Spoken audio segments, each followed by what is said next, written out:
you.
Miami Commission meeting this Tuesday, October 15th, 2024.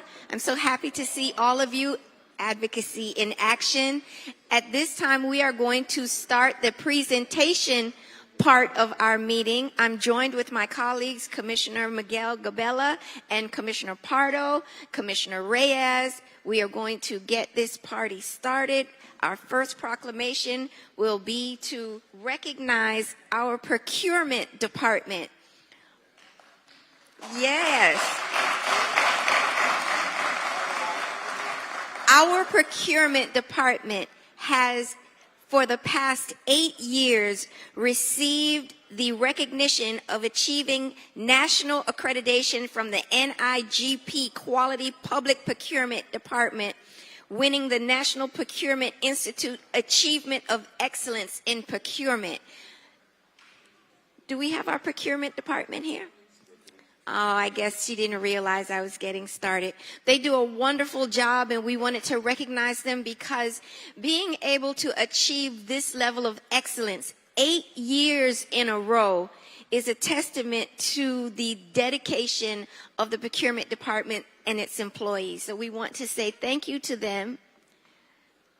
And Mr. Manager. There she goes. She's coming. Oh, she was upstairs. Okay.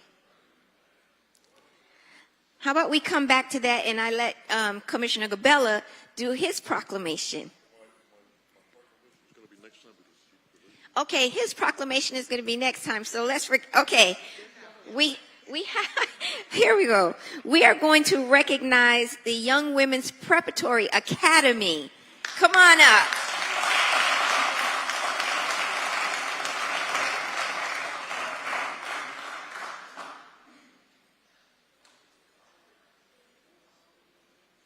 So the Young Women's Preparatory Academy holds the distinction of being the first single-gender grade 6 through 12 school within the Miami-Dade County Public School System.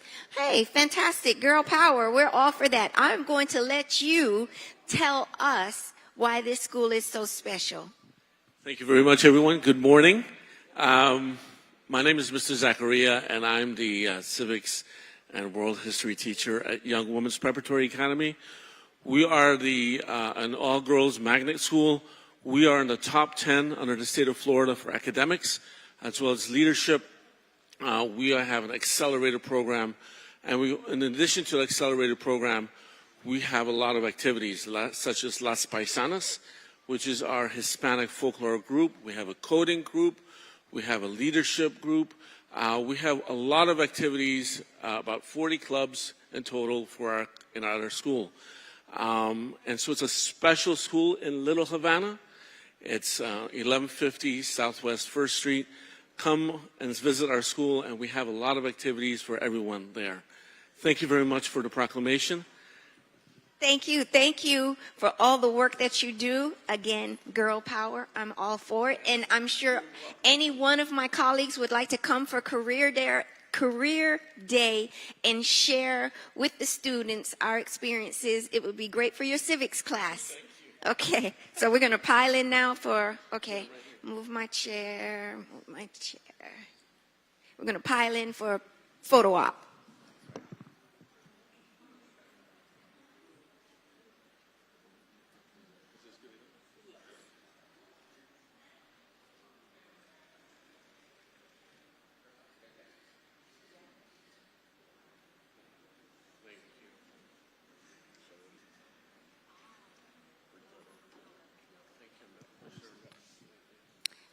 Did our procurement department show up? Annie, come on. We kind of already started without you.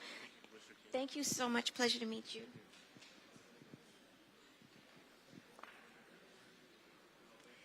I've already shared with everyone the fantastic job that you do. This is Annie, our procurement director, and she is responsible for the team that receives this award 8 years in a row, which is quite an accomplishment. So I'm going to allow our city manager to say a few words, and then I'm going to have Annie speak as well. Good morning, everyone. So there isn't a more talented, dedicated department at the city than procurement. And you don't appreciate it till you walk into that department and you see the energy. That is really as a result of just incredible leadership on Annie's part. She does an exceptional job. But that whole department has really bought in to their role in the city, which is really to make sure that from a procurement, buying perspective, anything that we do to procure services or goods and services, they really do the absolute best at making sure that our public dollars are really, no other way to describe it, just well spent. And Annie, I've told you before, I get really excited when I kind of have the opportunity to sit with her staff, because they are you can kind of tell the culture in that department, what an incredible group they are and how committed they are to the city. So this is an honor in terms of the recognition. The award is special, but you go out and you prove it every day. So congratulations.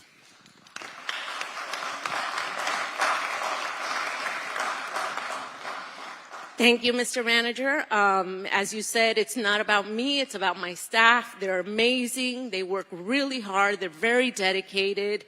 You know, no matter what's thrown at us, it doesn't matter. We do it with a smile.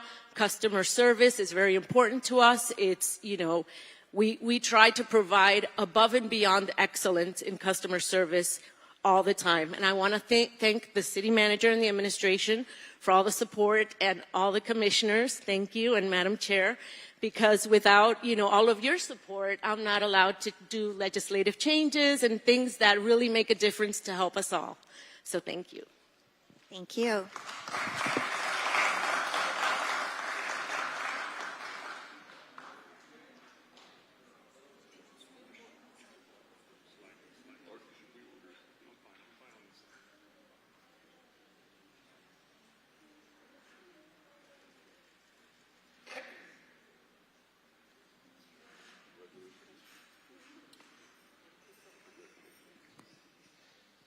And I'd also like to say this month is Breast Cancer Awareness Month for everyone that's wearing pink. That's why I'm in pink today.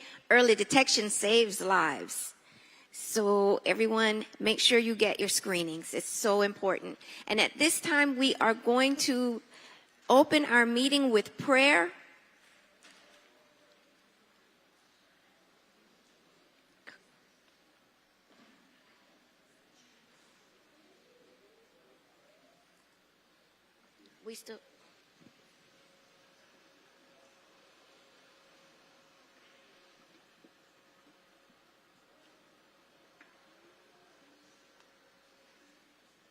We have today Pastor Ulrich Hunter from the historic Mount Zion Missionary Baptist Church, located in historic Overtown, to give us the prayer for our meeting today. And he's one of my favorite people also. Let us pray. Eternal God, our Father, how excellent is your name in all of the earth. Father, as we have entered into this sacred place, we invoke your presence, that you may guide us, lead us, and most of all, keep us. Pray for the commissioners. Pray for all those, Lord God, who govern our community, and may we be blessed by their leadership. We pray it all in your name. Amen. Amen. Thank you. And at this time, we'll say the Pledge of Allegiance. I pledge allegiance to the flag of the United States of America and to the republic for which it stands, one nation, under God, indivisible, with liberty and justice for all. You all may be seated.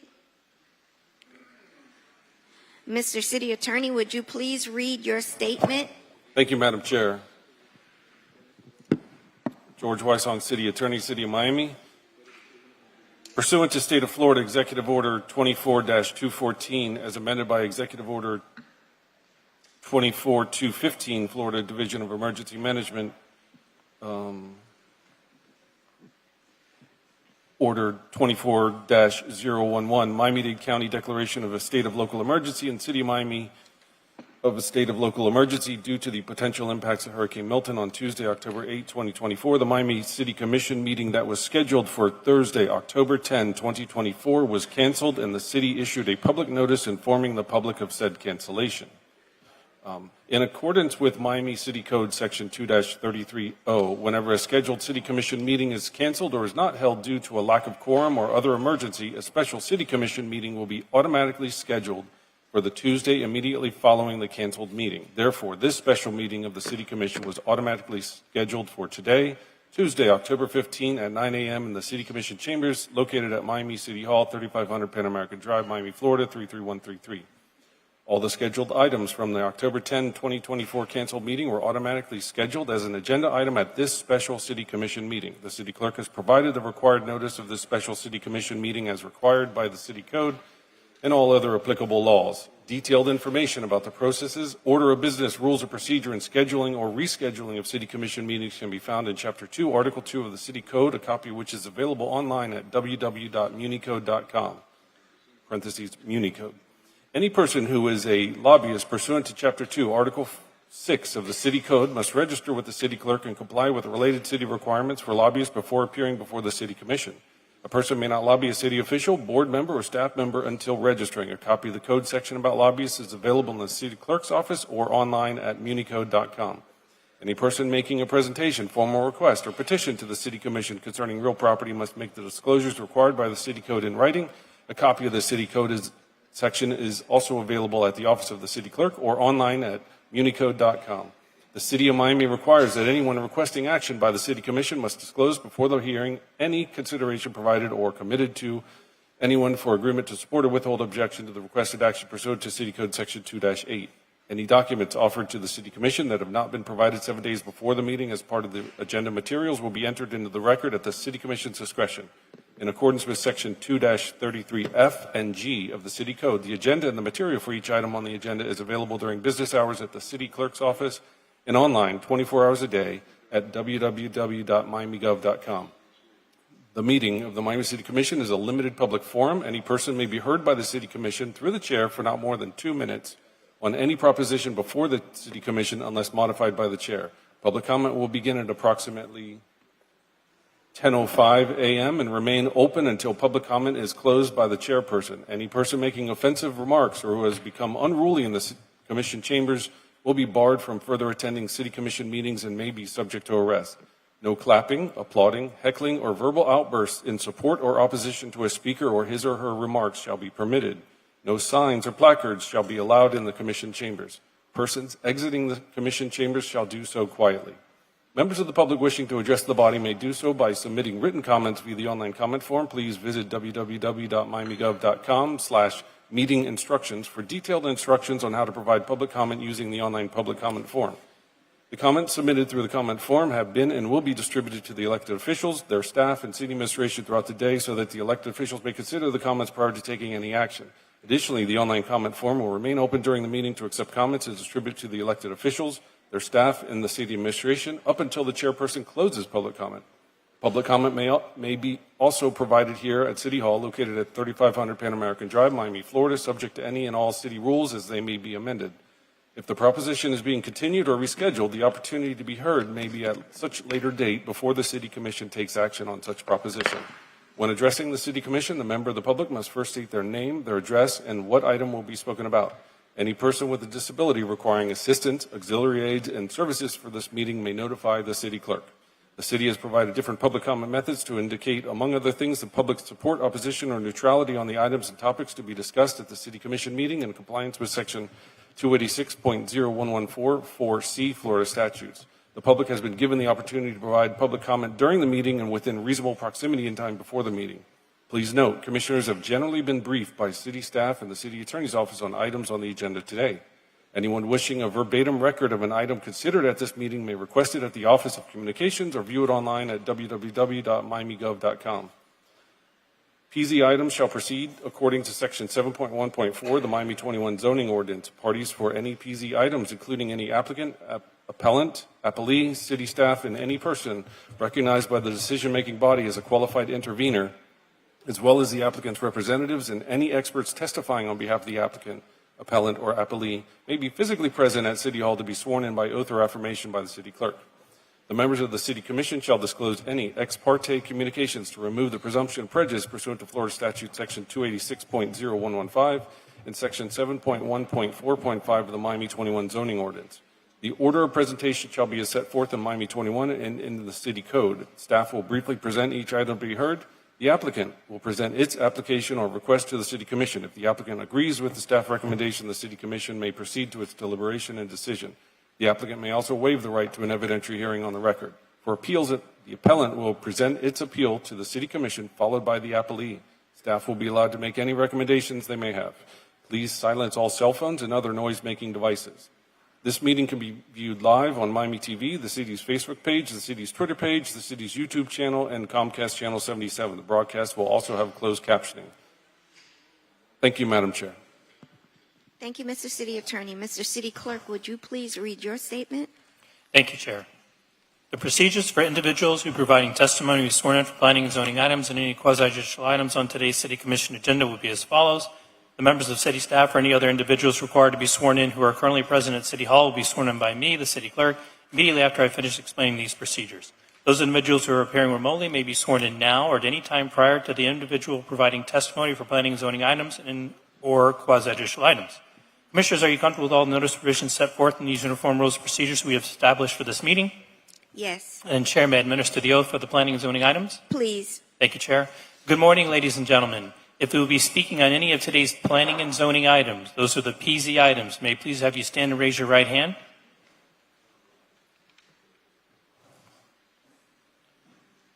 Do you solemnly swear or affirm that the testimony you're about to give at today's hearing is the truth, the whole truth, and nothing but the truth? And your response is?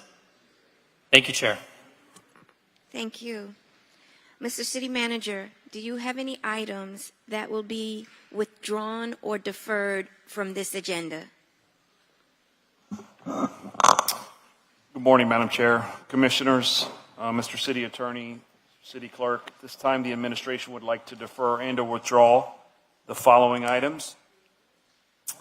RE3 to be withdrawn. PH6 to be deferred to October 24th. SR3 to be deferred to October 24th. FR2 to be deferred to October 24th. And FL1 to be withdrawn. That concludes the items. FL1. I'm sorry, Art. Can you repeat that again? I'm sorry. Want me to repeat all of them or the last one? Please, I'm sorry. Okay. RE3 to be withdrawn. PH6 to be deferred to October 24th. SR3 to be deferred to October 24th. FR2 to be deferred to October 24th. And FL1 to be withdrawn.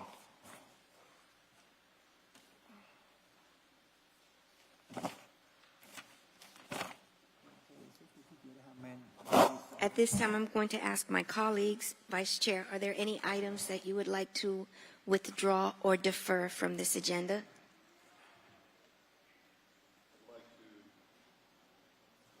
I'd like to defer for the afternoon, and then we will go from there on. SR4. I'd like to defer RE12.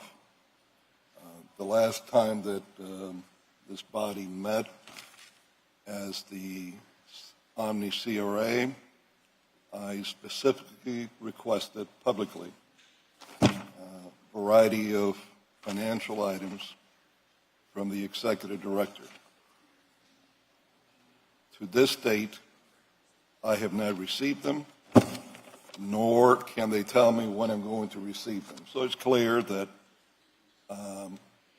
even though I'm a member and supposed to be the vice chair of the Omni CRA, I really have no say-so. I'm just supposed to be a rubber stamp with my vote because they do not want to give me the financial items that I requested. Madam Chair. Hold on one second. Okay, I'm going to go in order. Commissioner Gabella, are there any items that you would like to have deferred or withdrawn? So, speaking on this item, I don't want to see it deferred because I have an amendment to the RE7, but I will say that I am in the same position as Commissioner Carrillo. I asked for a total expenditures and liabilities, and I never got the answer up till now. Is this? I think I'm correct in saying this much. My staff, I asked yesterday. As of yesterday, we did not receive anything that we had asked for from the director.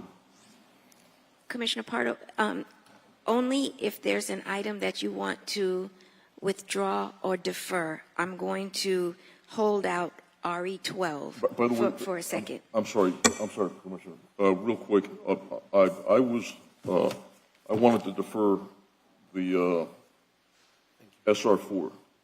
You want to defer? SR4, and I understand Commissioner Carrillo wants to talk about it in the afternoon. Okay, so I'm going to hold those two out so that I can. Commissioner Reyes? No, okay. So for the purpose of discussion, I'm going to take RE12 and SR4 out of my request for a motion to move the agenda. Do I have a motion? Move. Second? Second. All in favor? Aye. Aye. Motion carries. The agenda has been set. Madam Chair, just for clarification, we haven't deferred it. We just pulled it out. Right, no. It's just been pulled. Those two weren't deferred. It's just been pulled out. We'll have discussion when we get to those items, and then because I want to be able to get to public comment and the like.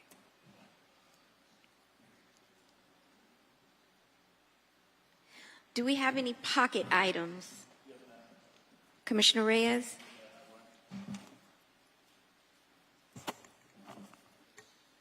You have it?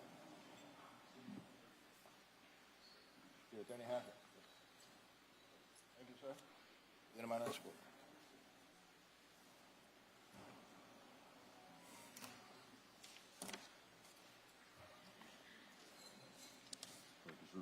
Commissioner Reyes, if you could explain this pocket item.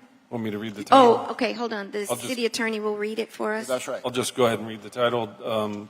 Pocket item, a resolution of the Miami City Commission urging the Miami-Dade County Supervisor of Elections to designate the West Flagler Branch Library located at 5050 West Flagler Street, Miami, Florida, as an early voting site for the November 5th, 2024 general election, directing the city clerk to transmit a copy of this resolution to the officials stated herein.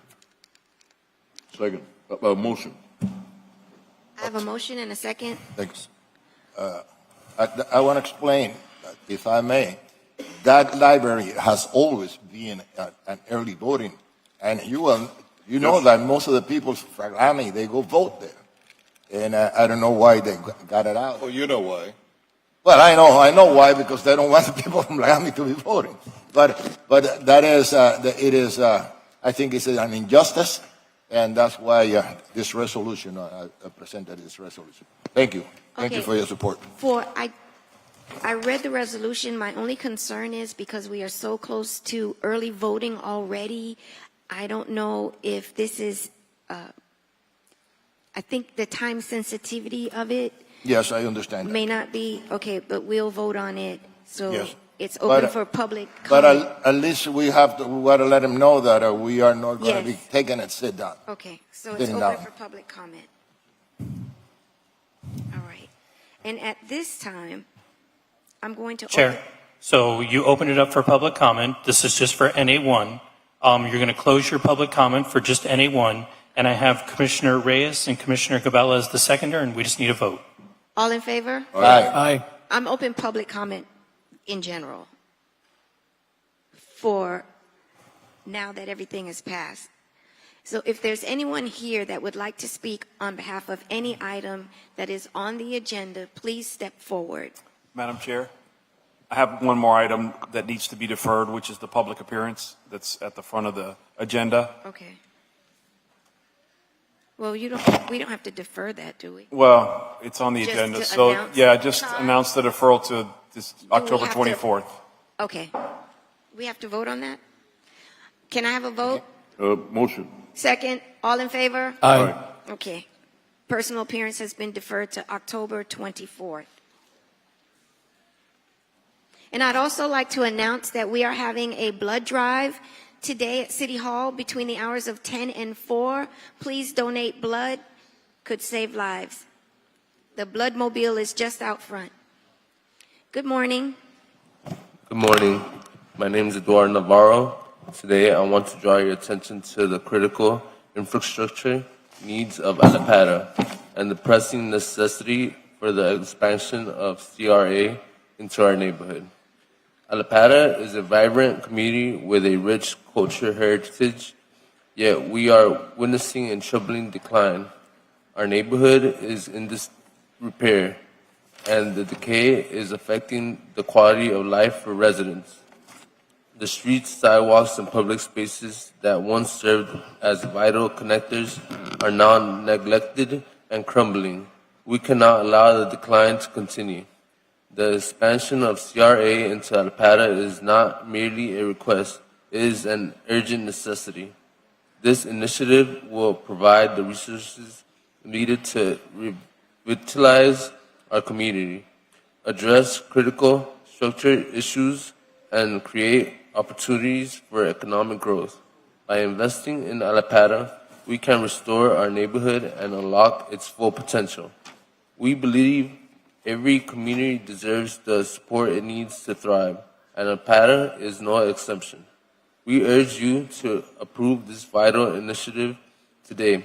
We cannot afford to miss this opportunity to uplift Alapata and invest in the future of our community. Members of the Commission, we need your support today. Thank you. You still have 30 seconds, sir. That's the first buzz, if you weren't finished. I'm finished. You're finished? Okay. All right. Good morning. How are you today? Good morning, Madam Chair. My name is Mel Meinhardt. I live at 3075 Virginia Street in Coconut Grove. I'm here to speak on the Inspector General motion, SR2. Kudos to the Commission for being willing to put together this aggressive program, Commissioner, for Inspector General. I fully support it. If you're doing forensic work, it sounds like it's terrific. You've got law enforcement officers that are part of this program. Fantastic. No objections with it, but I think it's what's missing that we should also be paying attention to.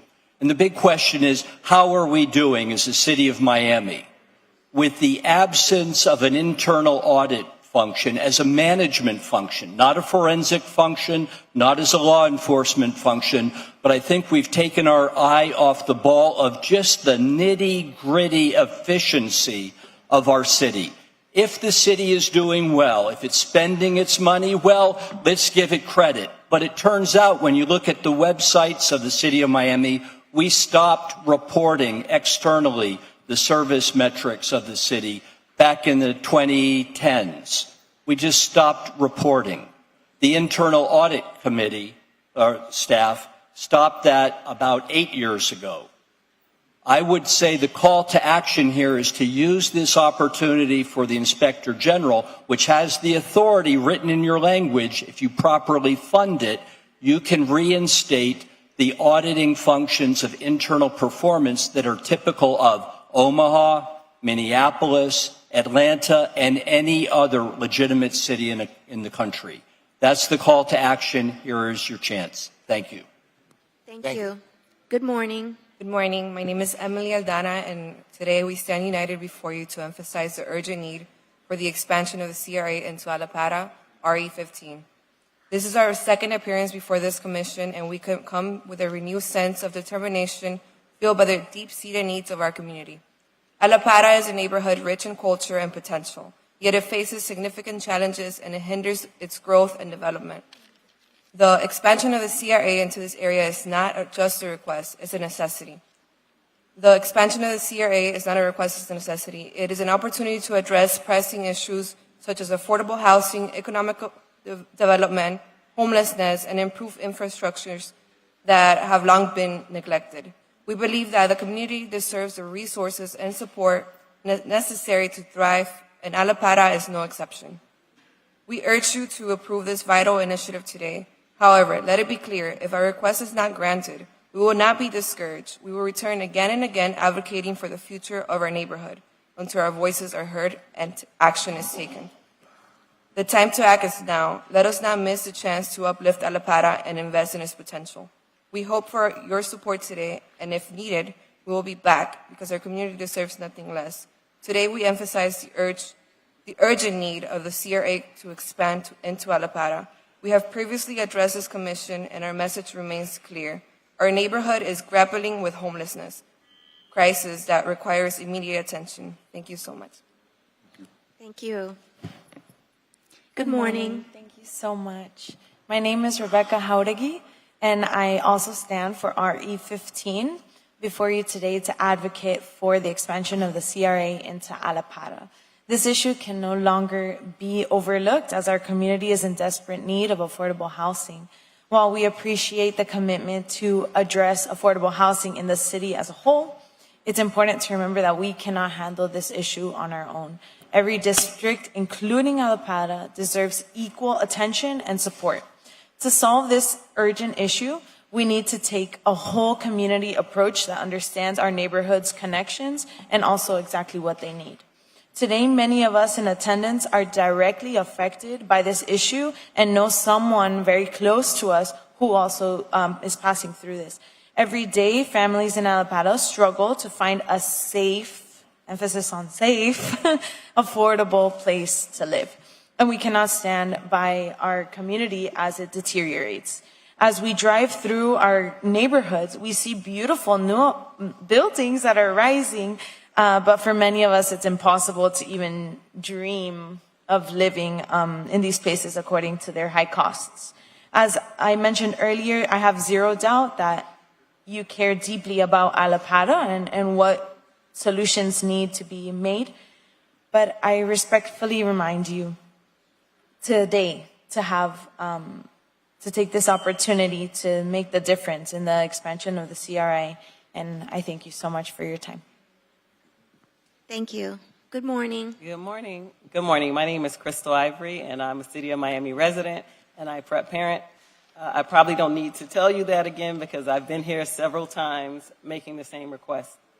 Like before, I am here again today asking all the commissioners to put the needs of the residents first and ratify the Second Amendment of the Omni CRA.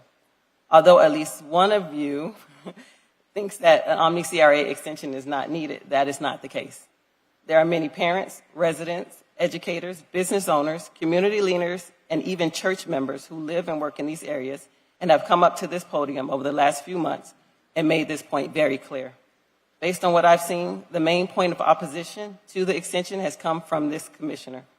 Both the Omni area and Alapara have real needs that should not be delayed or derailed. I ask that the commissioners work together to get the Omni CRA extended with a commitment to provide Alapara with funding so that both communities can thrive. Thank you. Thank you. Good morning. Good morning, Commissioners, Chairperson. My name is Dr. Paul Malavenda. I've been here before, and I speak in favor of the expansion of the CRA into Alapara. I'm somebody who has experience with homelessness firsthand, not only helping to feed them, to take care of them, but having been a homeless more than 30 years ago. It's something that I struggle with because I know how much everybody struggles in a community that's poor, in a community that's held poor. Alapara is confronting an unprecedented challenge with rising numbers of individuals in need of support. Yet, while we see homeless individuals being sent into Alapara, that must mean that it's a great neighborhood because I don't see homeless in Key Biscayne, Coconut Grove, Coral Gables. So why are they putting them there? Why do they keep moving them in communities that they're beginning to knock down to build other communities when we have the necessary resources to help them? But they're not being given. So there's something that needs to be done. It's not just a proposal. It's a vital lifeline. It's time to act. Because the message we're giving our kids that are being educated in amazing schools in Alapara, they're abandoned. I mean, it's short from using a bad word that it's kind of like, it's sad to see tennis courts that are degraded, sad to see basketball courts, classrooms, when, they deserve better than that. So I ask all of you, I implore for this expansion today. It's a time to change now. Time for all of you to be something that's great and say, hey, you know what? We did it. We helped Alapara. We helped our future generation with a better education, better school, better message, that you are worth something. Instead of saying, you know what? This is what you're worth. We're going to give you all the homeless. Take care of them. But we're not going to help you. Thank you very much. Thank you. Good morning. Good morning, Commissioners. My name is Christina Alicott, and I am the president of IPREP Academy's PTSA. I'm here representing the parents and community of IPREP Academy, Miami-Dade County Public School, and I want to emphasize that because I know there was a little bit of confusion at some of our former meetings about whether it was a public school or not. We are a public school. Our Pink Army made plans to be here on Thursday, but Hurricane Milton, of course, had other plans for us. We want to make sure that our voices are heard on item RE12. First of all, I want to thank Commissioner Gabella for his leadership and supporting our community back in March. I ask that you all vote yes on item RE12 to approve the extension of the life of the Omni CRA. I urge the commissioners to work together. The Omni CRA extension and its projects would greatly benefit our students, teachers, and the surrounding community. Thank you very much. Thank you. Good morning. Good morning. My name is Ben Milagros, and I'm here to support the expansion of CRA into Alapara RE15. Our community is a crucial point, and we urgently need strong economic development to flourish. While we appreciate your efforts to increase economic growth citywide, it's essential to focus on Alapara as well. We need a comprehensive approach that recognizes the unique needs of our neighborhoods and the opportunities they can offer. To foster this growth, we must convince current businesses that their leaders care about their success and attract future businesses to invest in Alapara with confidence. Our community is eager for job creation and business development that can recreate a neighborhood. As we move through our neighborhoods, we see tremendous potential all around us, but many opportunities have yet to be realized. I know you care about Alapara, and I want to make a positive impact today. You have a key opportunity to drive meaningful change by voting to expand the CRA into our community. Thank you. Thank you. Good morning. Good morning, Mileika Burgos Flores, Alapara Collaborative CDC.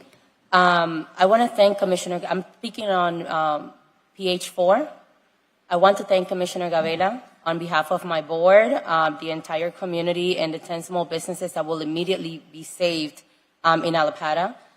We are grateful to you for making it a priority not to only save the Little Santo Domingo commercial corridor, but also for realizing the immediate impact that we can make together when we partner with the community and local nonprofits to preserve historic neighborhoods. You have set an example, and we hope that others will follow in the city. Thank you so much, Commissioner Gabella. Thank you. Good morning. Good morning, and thank you for the opportunity. My name is Selena Che, and I'm here today to highlight the urgent need for the CRS expansion into Alapara. This dynamic neighborhood full of potential is facing significant challenges that impede its growth. Please understand that request to expand the CRA into Alapara is essential for addressing the many pressing issues that are taking away the peace of many of us, like it's the case of affordable housing, economic development, homelessness, and neglected infrastructures. Every community deserves the support it needs to succeed, and Alapara is no different. We ask you to approve this important initiative. If our request is not granted, we will keep fighting for our neighborhood until we are heard. Today we have an opportunity in our hands to do something. Let's seize this opportunity to uplift Alapara and invest in its future. We appreciate your support today and will remain committed to fighting for our community. Thank you. Thank you. Good morning. Good morning to the Commission. My name is Mark Burton. I'm here to speak on PZ1 and I guess conditionally PZ2. I represent Stephen Smith and the other people involved in that matter. Just to reiterate from the previous meeting, and if we get into this afternoon, I will expand. We believe there's no jurisdiction to do this. Jurisdiction expired 30 days after the denial of the appeal from the PZAB back in May. There is no mechanism in Miami 21 to reconsider a quasi-judicial determination after the end of that 30-day expiration. There's case law, which we've cited to this commission to that effect. Mason's legislative manual is not applicable to quasi-judicial proceedings. Additionally, appeals are de novo, so whatever may have happened afterwards is legally irrelevant, even if it was timely for a reconsideration, which it is not. Lastly, what I will say, Mr. Smith, as the appellee, never received proper notice. He's also not here today because he's on a trip to New York for work and would be here if not for the fact that this had been a special rescheduled meeting. So even if reconsideration is granted, we would posit improperly. We would request a deferral on the actual merits because he and also Mr. Kern are unable to be here on this notice. So thank you very much. Thank you. Good morning. Good morning, Madam Chair and Commissioners. My name is Raul Perez. I'm the Chief Facilities Officer for the School District for Miami-Dade County Public Schools. And on behalf of the Superintendent and myself, I'm here speaking in support of the extension of life for the Omni CRA. As was acknowledged here earlier this morning, Young Women's Prep was an initiative between the City of Miami and Miami-Dade County Public Schools. As other initiatives that we've done, our history goes back for many, many years. And again, I just want to reiterate the support and speaking in favor that all of you support the extension of life for the Omni CRA. And myself and Ms. Lisa Martinez will be here to answer any questions when these items hit the floor. Thank you so much. Thank you. Good morning. Good morning, Nicole Desiderio, 900 Biscayne Bay. I'm speaking on item PZ1.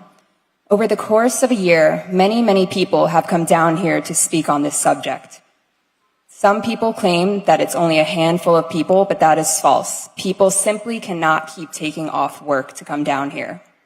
I've heard from this dais that it's a park, it should have a gym. I believe that's the wrong attitude to have. It's an interesting opinion to me because the professional park planners who actually have the expertise to know what they're doing did not put a gym in Foray Park in their plans. There are plenty of world-renowned parks that do not have outdoor gym equipment in them. Not all parks are the same, and not all parks should have gym equipment. This is a passive park, not an active use park, as stated by members of the PZAB board and Savon Steiner, who is the assistant director at the planning department, and of course the professional park planners. An outdoor gym is an active use and does not belong in Foray Park. We have asked so many times that the master plan by professional park planners be utilized for Foray Park. We have been ignored over and over again. Joe Carollo says that the trust meetings are public and we should come down there to speak if we care so much. Well, I've been down to the trust meetings and his board members literally laugh at you when you're making a public comment. It's completely pointless going there. City's outside counsel will continue to say that they have a closed permit, but it is the wrong permit, as referenced by the senior building inspector in emails that I've presented to you. Commissioner Reyes, you have stated that you don't want to set a precedence that allows a commissioner to do what they want and then go and fix up the permits later. Commissioner Gabella, you were adamant that the trust is putting the cart before the horse, and this should not be happening. If you created a referendum question that said, should the City of Miami execute a master plan for Foray Park that was created by professional park planners and that has already been paid for with your tax dollars, the people would all vote yes for that too. Thank you. Good morning. Good morning. Brenda Betancourt, 1436 West 6th Street. I just want to say thank you guys for all the work that we saw during the hurricane time, all the cleaning of the drainage, that it was done. We see it as a business. We did not receive that much damage for the water, even though we didn't receive much water for the hurricane this time. But we see the cleaning up that you guys were proactive.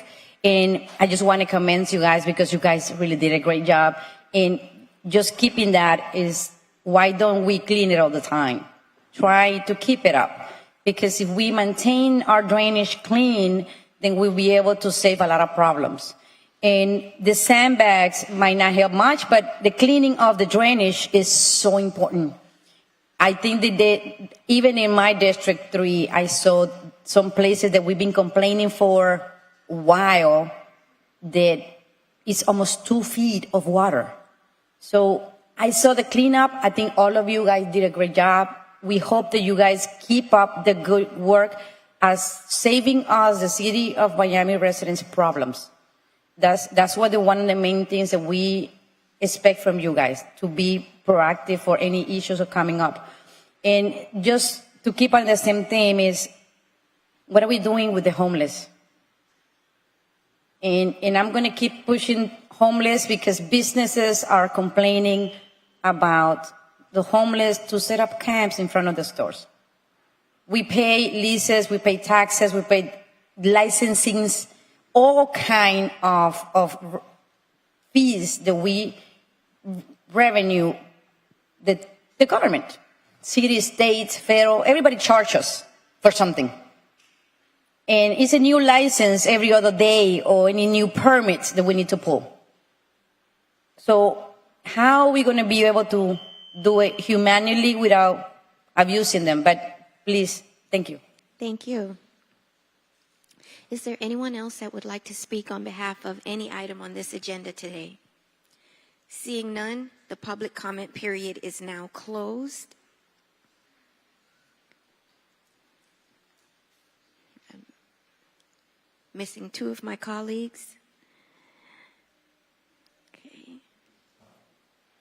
Mr. City Clerk, do you want to see before I start?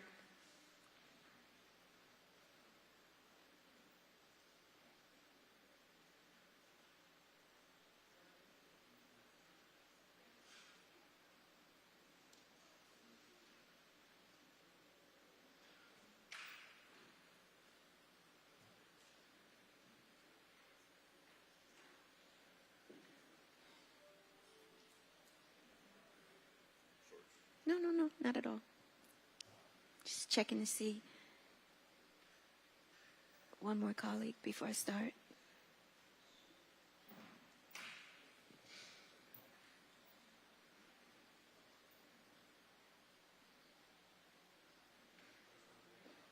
Okay.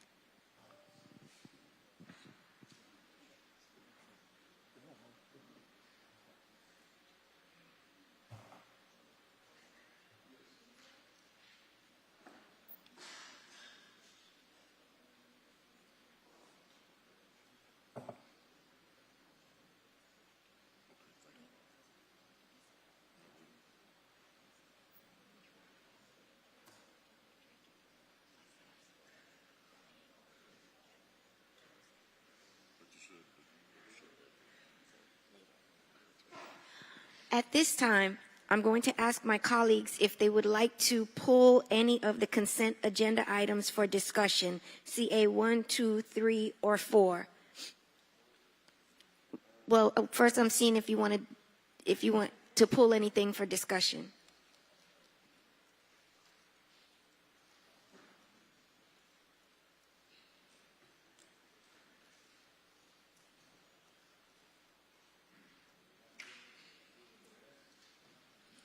So do I have a motion for CA 1, 2, 3, and 4? So moved. I have a motion. I have a second. All in favor? Motion carries unanimously.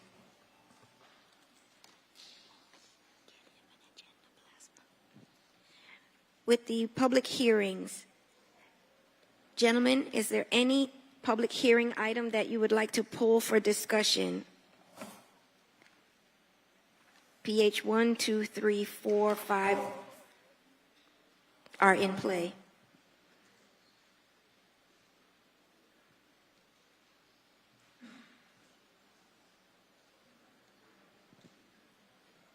Any? No? No? Commissioner Reyes? No, okay.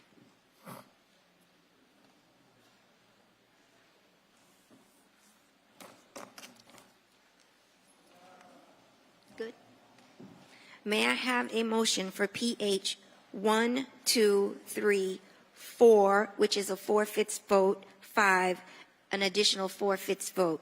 So moved. Second. I have a motion and a second. All in favor? Aye. Aye. Aye. Items carry unanimously. That was 6 included, right? No, 6 was deferred until Okay. 10:24.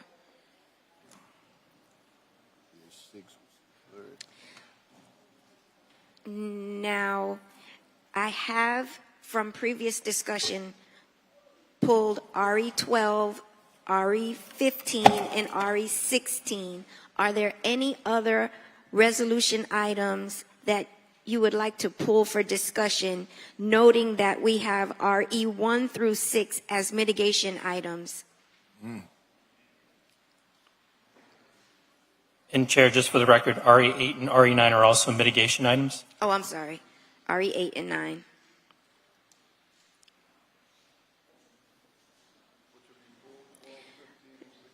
(12, 15, and 16), yes. Okay. Are there any other items with the resolutions that you would like to pull? Nope.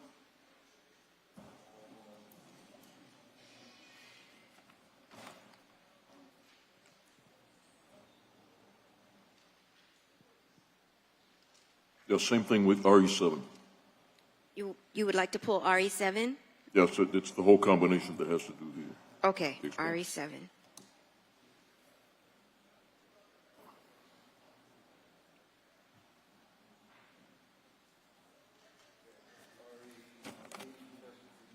Yes, RE8 and 9 are mitigations, as well as 1, 2, 4, 5, and 6. Those are all mitigation items.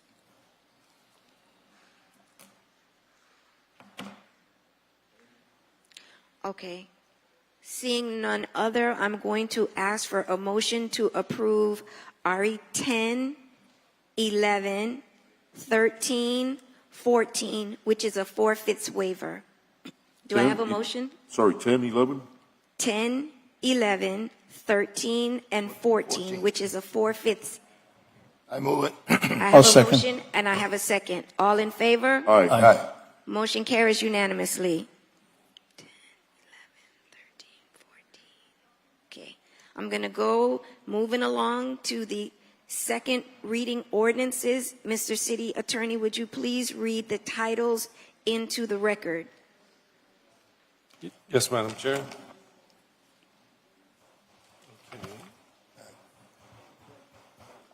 SR 1, an ordinance of the Miami City Commission amending Chapter 2, Article 10, Section 2-817 of the Code of the City of Miami, Florida, as amended City Code titled Administration, Code Enforcement, Administrative Costs, Fines, Liens, to amend Section 2-817 of the City Code in order to streamline the mitigation process and provide a clarifying chart for those who seek mitigation containing a severability clause providing for an immediate effective date.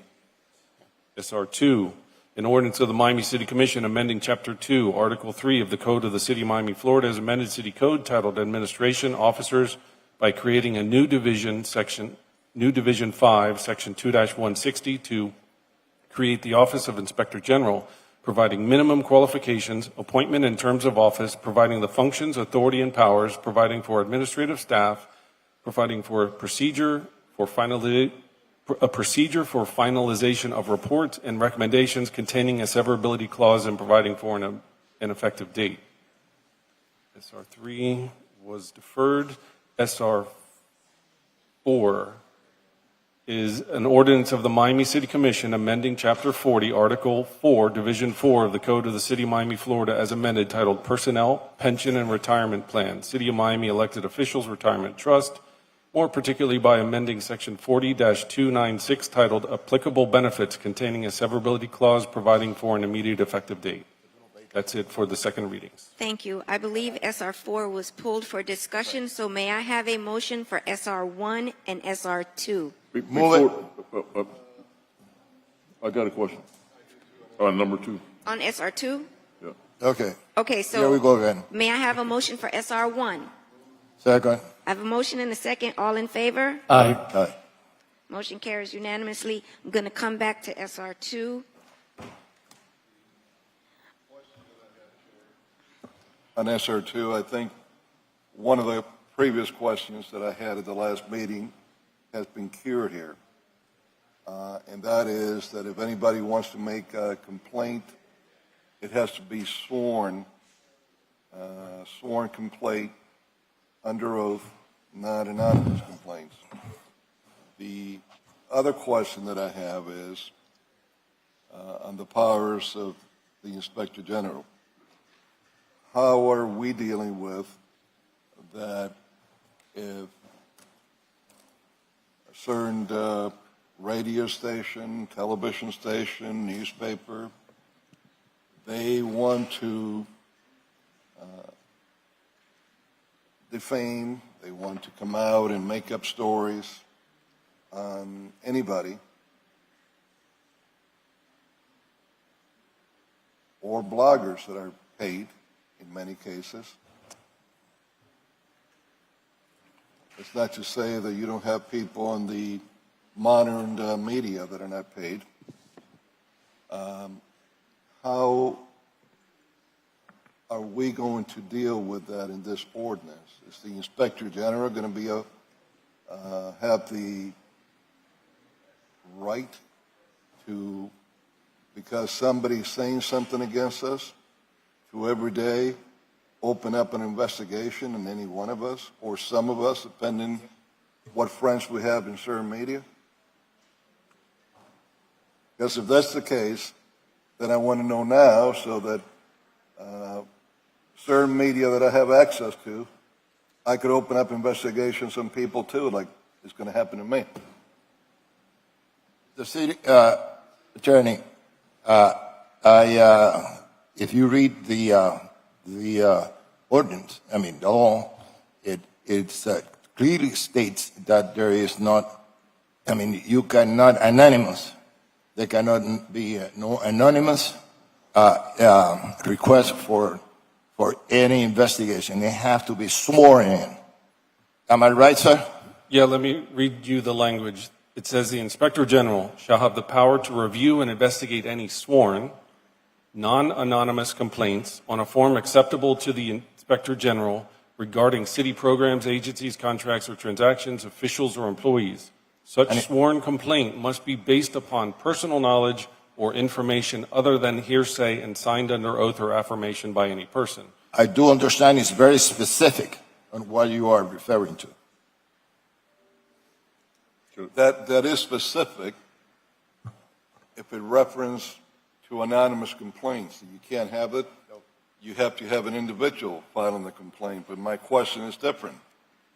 Can the Inspector General, because he was given copies of a radio program, a copy of a blog or a newspaper, just because he's being pressured to do something, or wants to be popular with media in town and the pillars of the community, can he just open up an investigation based on that? City Attorney, I don't believe that because of hearsay, because that is hearsay. Right. The second sentence that I read is almost verbatim from the recent amendment to the Commission on Ethics language, which prevented, there was a person who made multiple complaints against the governor and some people in this room, and he would then send a news article to an organization and say, investigate this. And that language was intended to prevent those types of investigations. Absolutely. But I just want to also add that it is an independent Inspector General. So if they develop probable cause on their own, they can go ahead and investigate things. I don't want to misinform you that it must be based on a non-anonymous complaint. They have the ability to see what's going on based on actual evidence, but they're not supposed to use, they're supposed to use personal knowledge and information other than hearsay. Through the chair. Commissioner Reyes. You said it is, if it is probable cause, that's what is important. And as an Inspector General, what we're trying to do, and my intention was to have a watchdog over the city so that everybody that is doing business with the city or the decisions that we are made, that we think twice before we do something that it is not proper, something that is not ethical or illegal. Commissioner Pardo. Yes, Madam Chair. The points I wanted to make here is that the Office of the Inspector General has their established rules and procedures. Miami-Dade County has an Office of the Inspector General. I don't think they would be acting outside of the norm for any Office of the Inspector General. I think we're kind of putting the cart before the horse. I'd like to see this item move, and then if there are issues as they come up, we can certainly address them. Commissioner Gabella?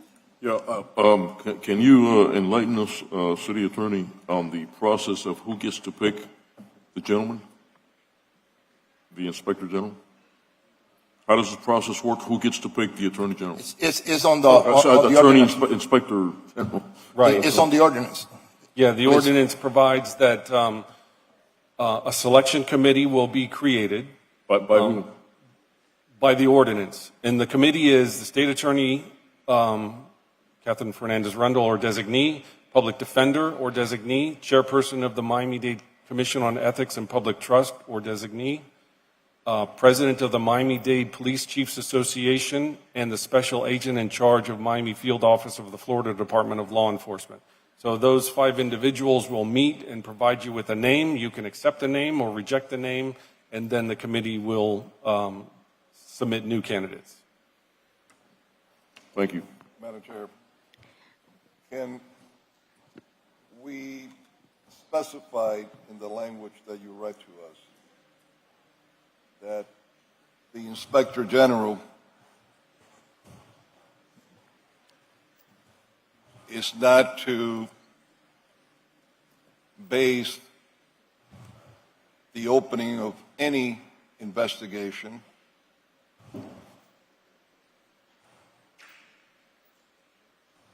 on any news media story, blogger story, unless he can independently establish probable cause for any investigation that he wants to conduct.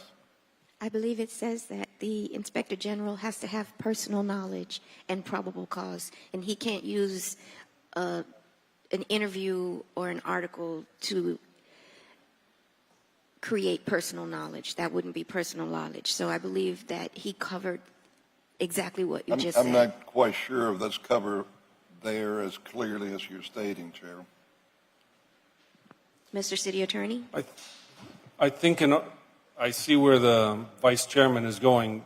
This section says, such sworn complaint must be based upon personal knowledge or information other than hearsay and signed under oath or affirmation by any person. So what that means is that nobody could forward an article, a video recording, tape recording, or whatever, and say, investigate this, Mr. Inspector General. But the Inspector General does retain the independent authority to investigate whatever the independent Inspector General thinks needs to be investigated.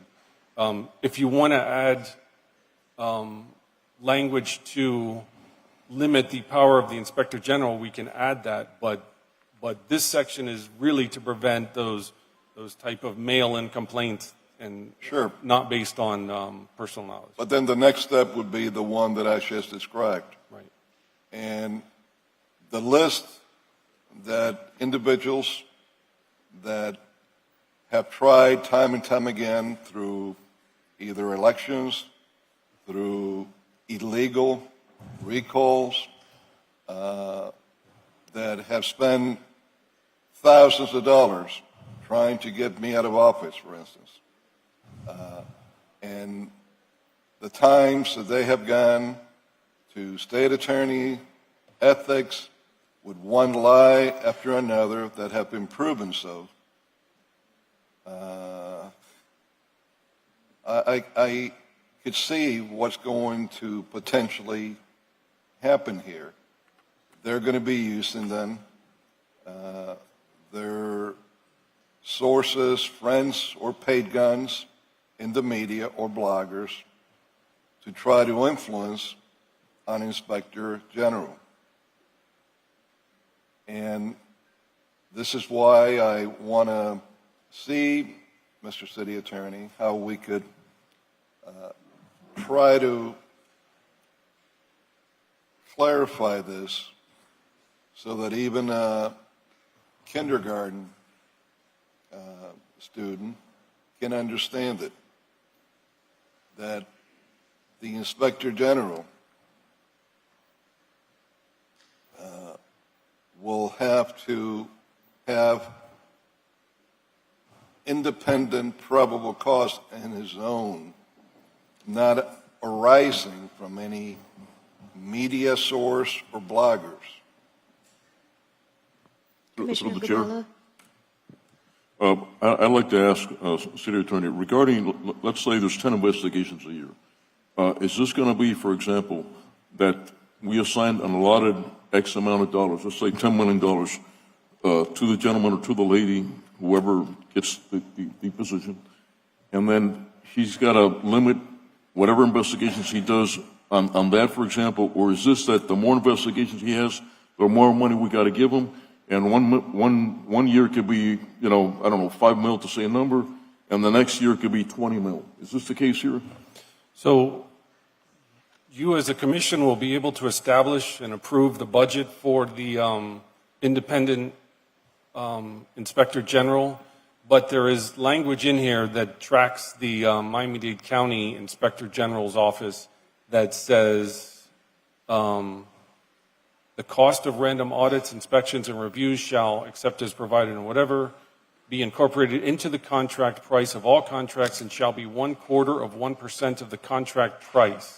So through this ordinance, you'll have the Inspector General randomly audit every contract, every procurement, stuff like that, and 0.25% of the contract price will go to fund the Office of the Inspector General. Okay, so I understand that, but what I'm trying to do is limit, okay, the amount of money that this doesn't go crazy here, that we don't go crazy, okay, and then this now has to do with what Commissioner Carollo was just saying. What about, has anybody thought of making it that the person that's doing the accusation has to have firsthand knowledge, like, for example, what was just passed with the ethics, that rule has now changed? What I'm trying to do is, I think it's a good idea, the Inspector General. I'm not against it, but what I'm trying to do is limit the liability that we don't go on a year that, from 10 mil, this thing gets out of control and it becomes 30 mil because they start hiring, attorneys and private eyes, from, and forensic accounting from, externally, and we get into the $20 and $30 million range. That's why I want a precise answer on that. Yeah, so the draft says the Inspector General shall have, subject to budgetary allocation by the City Commission, the power to appoint, employ, remove such assistance employees. So it's contemplated that before they mushroom into a giant organization, it'll be subject to budgetary allocation by the City Commission. So if 1 year, let's say we say, okay, we all agree your budget's going to be $10 million this year, and the gentleman gets 20 improbable cause investigations that merit an investigation. Right. And then that there says that he's got to go over the allotted budget. Can he do that, or will he have to come back, if that was the case, to the commission to ask for more money? Oh, he'll always have, the financial integrity principles will apply to this department like any other department. So they'll have to work within their budget and plan accordingly. And if they need more money, they can come, like some departments do, in the mid-year allocation for more money. So, what's his staff? How many people here in-house? It'll be up to the independent Inspector General to provide how much staff they need and then submit that. Have you set a budget? Has anybody set a budget, of what they think it should be? I think, I don't want to speak for the administration, but I believe what has happened is there was money funded for the independent Auditor General, and that money has been sort of set aside to help sort of start the department. If I recall, that was like $2 million, right? Approximately, yeah. That's so we're talking about $2 million.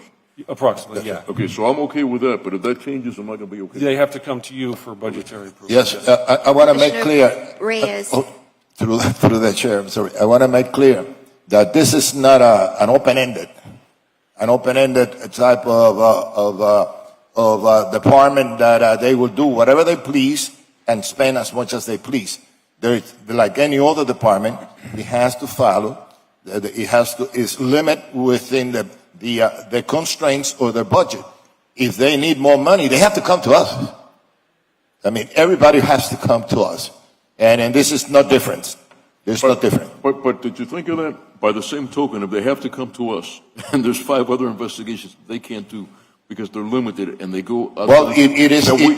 Then in one way or another, we're kind of defeating It is up to us to determine if it is worth it or not, and that's it. Yeah, but you don't see the problem here. No, I don't. I think we're chasing a path of horribles. That's right. I do believe that it is smart legislation for us to have the Inspector General, particularly when we did away with the auditor. Yes. And the people talk. But if we control the budget, we control what he can investigate. No. And how many people he can investigate. No, we don't. Not necessarily. Not necessarily. They're doing it in Miami-Dade County as well. No. They have it in Why, Miami-Dade son? County as well. Explain that to me. Explain that to me. If you set, let's say, a $2 million budget, okay, and the gentleman with that $2 million, to put a number out there, he can only do 5 investigations out of 10 investigations. And then he comes to us and he says, I need more money to investigate 5 other, entities or people. And we say, no, we're not going to give you more money. Basically, we're in control. So my question is, what did we achieve?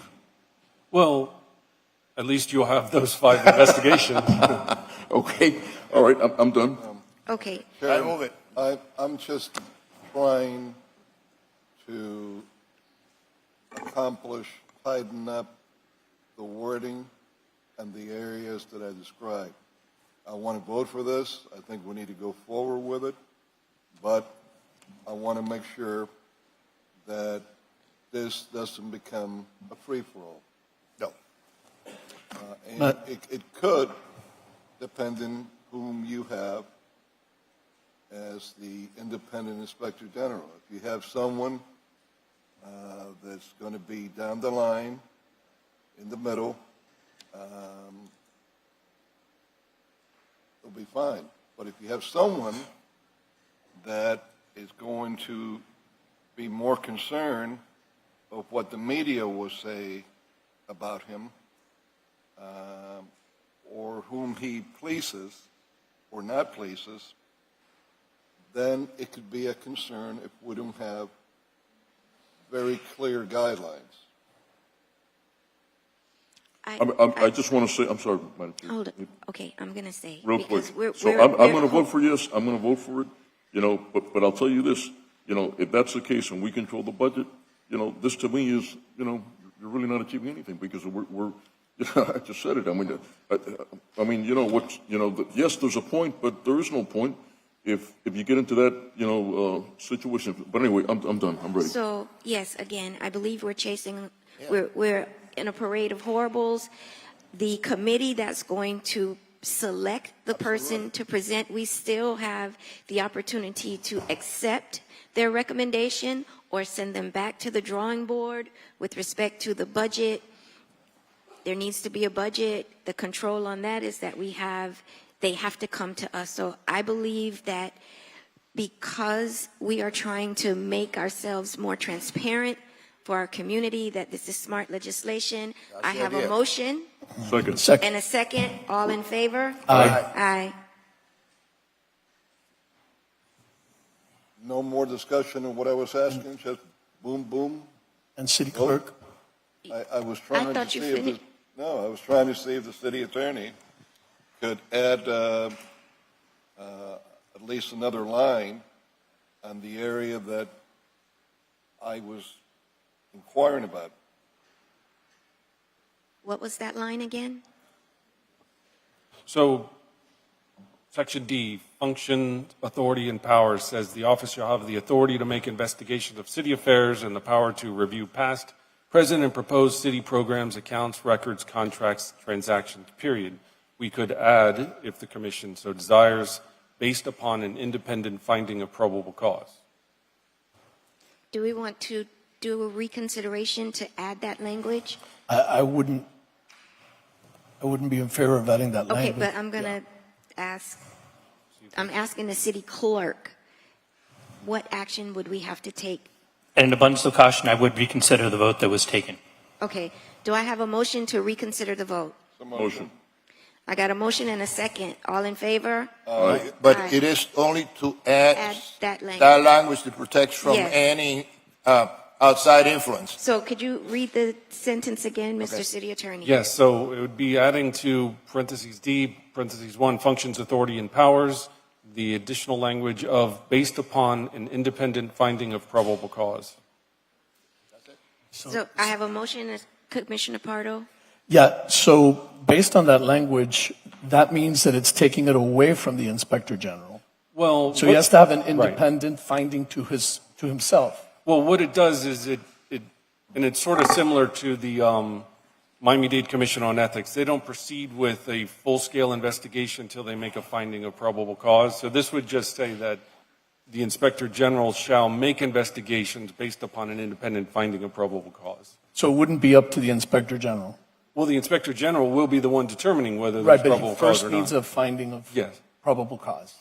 And No, does the that track? Inspector They will need to General make has the have- finding. The But, I Inspector mean, General has to have a. We are finding going of over and probable over the same Right, thing. I just want to know, does that track the Miami-Dade County ordinance? I don't believe they have that. This is new language. I just sort of Okay. came up with it, but Through the chair, I think Commissioner Pardo has the floor. Yeah, my only point there is I really would like it to track the Miami-Dade County ordinance because they haven't had these problems, right? So I would be in favor of just moving forward as is, and we can tackle these. We're kind of putting the cart before the horse, and let's not put, it's an independent office. Why are we putting limits without knowing? I agree. I agree with you. You too also. Hold on. Commissioner Reyes wanted to speak next. Yes, thank you, ma'am. We have to be careful also, in my opinion, because this was voted. This is a question that was voted, and it was taken to the public the way that it is in the ordinance. And if we start changing now, does that affect the will of the people? So what I will move that we vote in this item the way that was presented to the people. This, Chair, this minute change doesn't hamper whatsoever the Inspector General in moving forward. The addition is very, very clear. It again goes to his independent finding of probable cause. His independent finding of probable cause. But what exactly does that mean? Well, not based upon any information that's being sent to him from any source, that he's going to make up his mind on that. You would think that he would need to take the independent steps to find probable cause.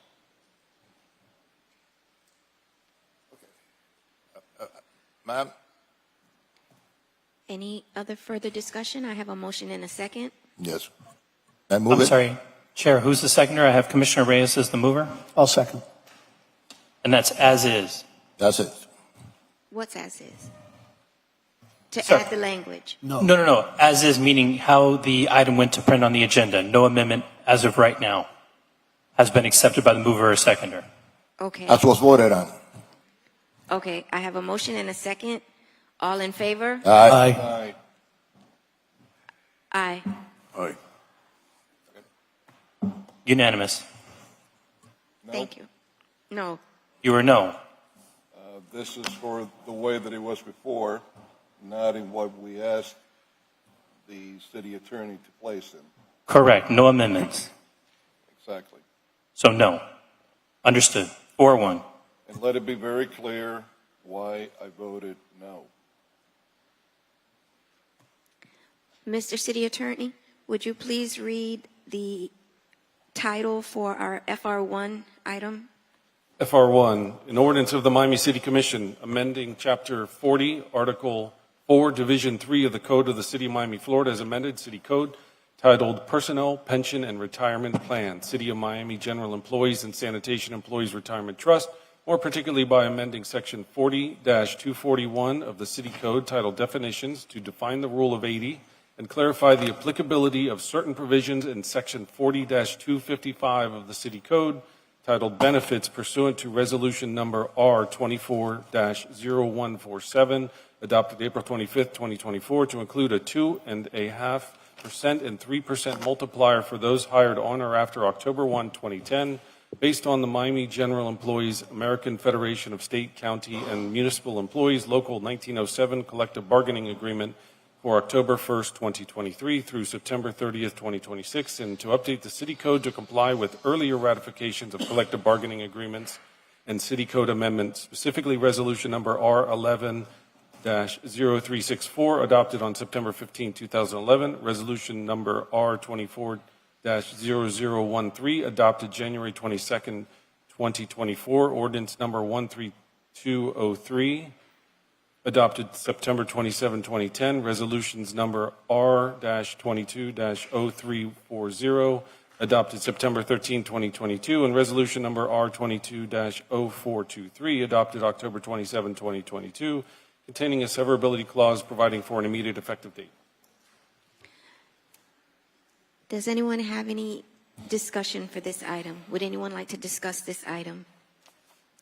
May I have a motion for FR1? Motion. May I have a second? Second. Second. I have a motion and a second. All in favor? Aye. Aye. For No. FR1? Yes. This, no, not the elected's pension. This is the employees. This is the Oh, employees. Yes. Okay. Okay. Apologize. Okay. I kind of thought you were. So that's unanimous, 5-0? Okay. Yes. It's Unanimous? unanimous. 5-0. Yes. Okay. Mr. City Clerk, do you have any board and Yes. or committee appointments? Yes, thank you, Chair. BC2, Arts and Entertainment Council. Chair King will be reappointing Willis Falin. Wills. Wills, I'm sorry. Do I have a motion? Motion. Second. I have a motion and a second. All in favor? Aye. Motion carries unanimously. BC3, Arts and Entertainment Council. Mayor Suarez will be appointing Wills Falin as the council's chairperson. I have a motion. Second. All in favor? Aye. Motion carries. BC16, Little Haiti Revitalization Trust. Chair King will be reappointing Rudy Mamey. Move. All in favor? Aye. That concludes the boards and committees. Thank you, Chair. Thank you. Okay, let's go back.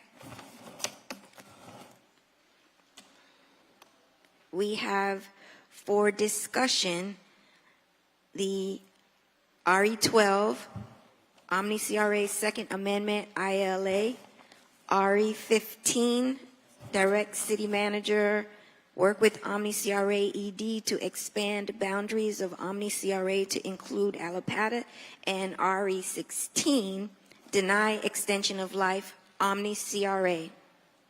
I'm going to allow Commissioner Pardo. Chair, my apologies. And there's also RE7 that's still in play. They're all tied together. Oh, and RE7 direct.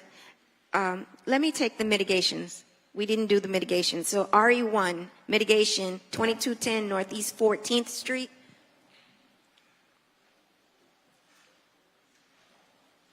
Good morning, Madam Chairwoman, Commissioners. Robert Santos Alborna, Co-Compliance Director.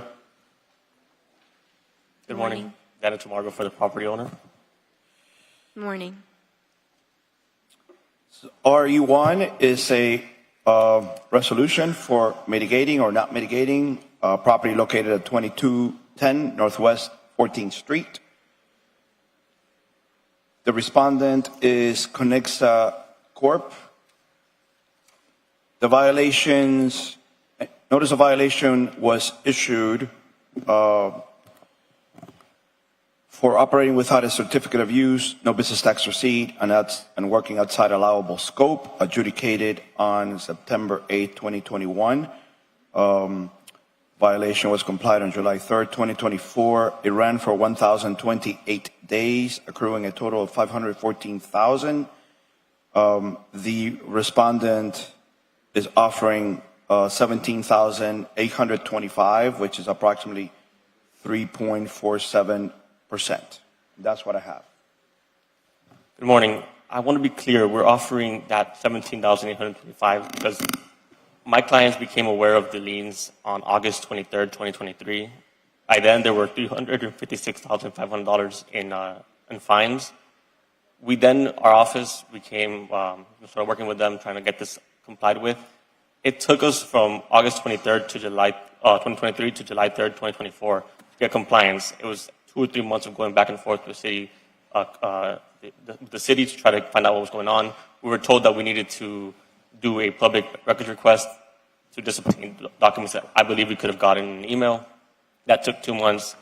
So that whole wait added a total of $157,000, and we want that told. We would like to offer 5% of the amount that was when we found out and when we started actively working on getting this resolved. And the reason we're asking for 5% is because this is a CU and LBTR for a tenant that, they received notice, they never told our client about it. They didn't obtain their proper licensing, but once our client found out about it, again, they started working diligently to get it resolved. This took a long time, from August 23rd to July 3rd, 2024.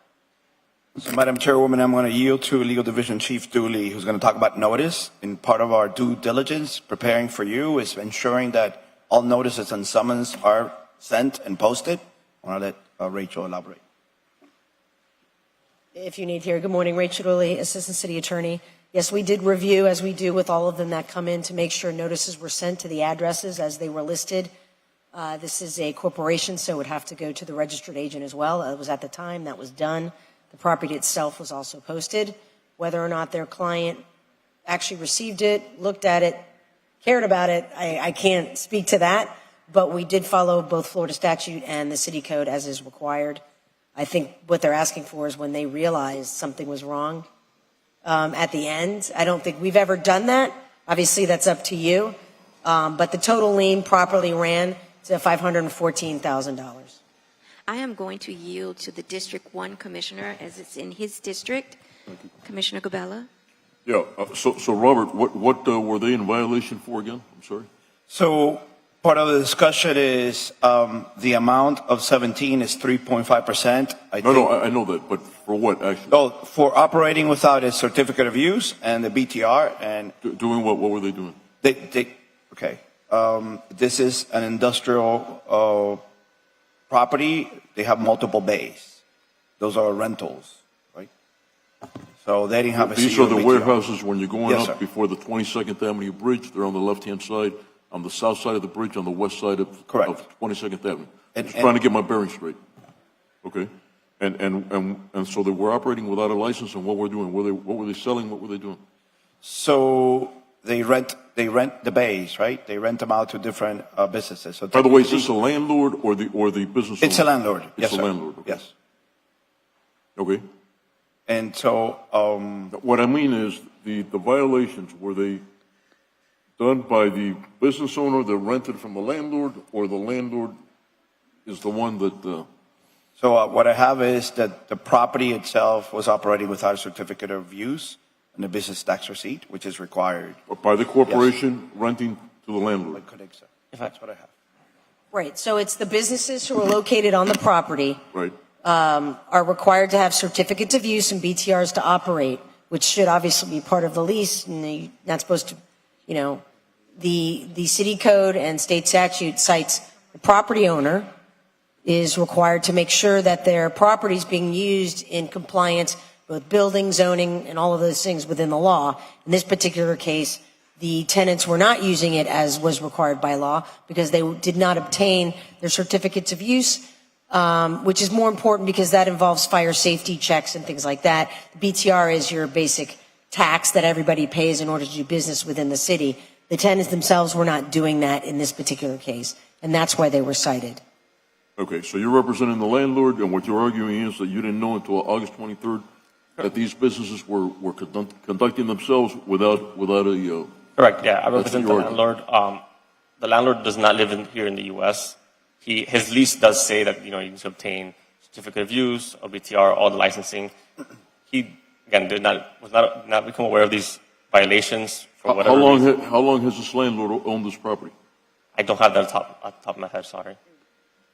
But I do know, so we became aware of this, again, October 23rd, 2023. Is it recent or is it, do you know? I think he's had it for a while. It's not He's very had it for a recent. while. Okay, listen, let's make it short. Come up to you're very low on the percentage that you're offering. You know, come up to a figure that we can all work with. Usually, Robert, you always recommend what? So, Commissioner, based on, and there's a pattern here, a 5%, which is something that we are, have developed as we now evolve and going to Code Enforcement Board. And that's something that will be seen. If 5% brings it up to $25,000, that is very reasonable. Sure. We can accept that. Okay, done deal. I need a motion. Second. All in favor? Aye. Aye. Aye, as amended. Thank you. At this time, I'd like to ask my colleagues to take a break. There's a special presentation from Congresswoman Frederica Wilson. She is presenting us with a check for a youth program. So if we could take a second to have Congresswoman Frederica Wilson come to present. Huh? Oh, okay. While we wait, let's take another mitigation, RE2. Madam Chairwoman, RE2 is a resolution for mitigating or not mitigating a property located at 5 East Flagler Street. Respondent is Twin Properties, Nathan Rock. The violations are for failure to adhere to elimination standards and graffiti. The NOV was issued on November 28, 2021, adjudicated on May 5th, 2022, complied on July 1st, 2024. The violation ran for 787 days, accruing a total of $393,500. I understand the offer from the respondent is $12,000, which is approximately 5%, and that is adjusting for permits, electrical permits that were obtained and cross-referenced via iBuild. Sir? David Haber of Haber Law, on behalf of the respondent, Twin Properties of Miami LLC. With me is Sergio Rock, principal of the corporation which owns the property. This is the old Walgreens in downtown Miami. They terminated the lease. My client, approximately 1 month later, had a graffiti problem and a lighting violation. The graffiti problem was resolved right away. They hired an electrician. They thought they fixed the lighting problem. They ended up finding out that it was a timer, that the screws kept slipping on the timer. And it was, according to our client, resolved in March. The city attorney has acknowledged that by the time we got the 40-year certification, it was resolved, and therefore they agreed to reduce the amount by $156,500. We've agreed to give 5% of the remaining amount.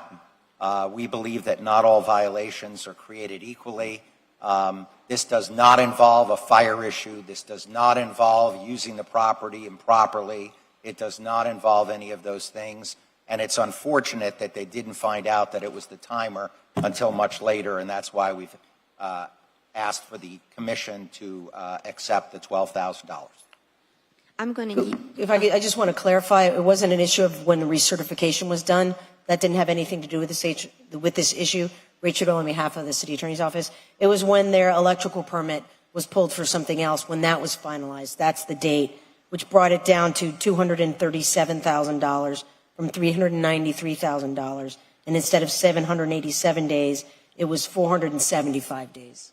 So with Robert, we felt that that was, fair. And so their offer was based upon that. I'm going to yield to the district attorney, the district commissioner.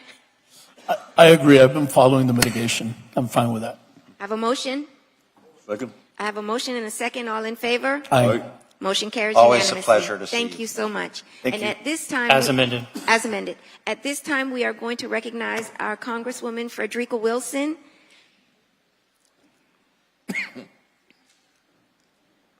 Good morning. Thank you so much. Good morning, everyone. Morning. Morning. Morning. Morning. Commissioners. It's always great to be in the heart of the Magic City. I want to start by thanking the entire City of Miami Commission, our beautiful chairwoman, Christine King, who we love, and Mayor Francis Suarez for welcoming me here today to your meeting. And I want to take a moment to acknowledge the incredible work you all have been doing in the lead up to hurricane season. I know we were supposed to gather earlier, but we were out there doing the Lord's work, helping our neighbors prepare for Hurricane Milton and any storms that come our way. So thank you for doing that. Now, everyone who knows me know that I love children. And that's what got me into public service in the first place, because before I was Congresswoman Wilson, I was Miss Wilson, a teacher, a principal, a Miami-Dade County administrator, and that's why I'm excited about what the city of Miami is doing with Atherley Range Park. I've heard so many stories from folks about how much they love and appreciate the M. Atherley Range Park as a place to play, learn, and just be kids. But we also can do better. Our kids need more than just a place to play. They need a place to grow and to learn. And one extra little nugget, my Deputy Chief of Staff in Washington, D.C. is Cheyenne Range. M. Atherley Range was her grandmother. And this park means so much to her and her family. It means a lot to me, too. M. Atherley Range was a trailblazing Bahamian American civil rights activist and the first Black person to serve on the Miami City Commission, and has always been an inspiration to me, not just as a Bahamian American and a Black woman, but as someone deeply committed to the fighting for our children. She was the president of her school's Children's School PTA and the National Miami-Dade PTA president. I knew her and loved her dearly. She was a member of my sorority. It's the same sorority that Vice President Harris is a member of. I know her legacy continues to inspire countless others. When I was contemplating on running for the school board, I went to see her, and I said to her, I think I want to run for the school board.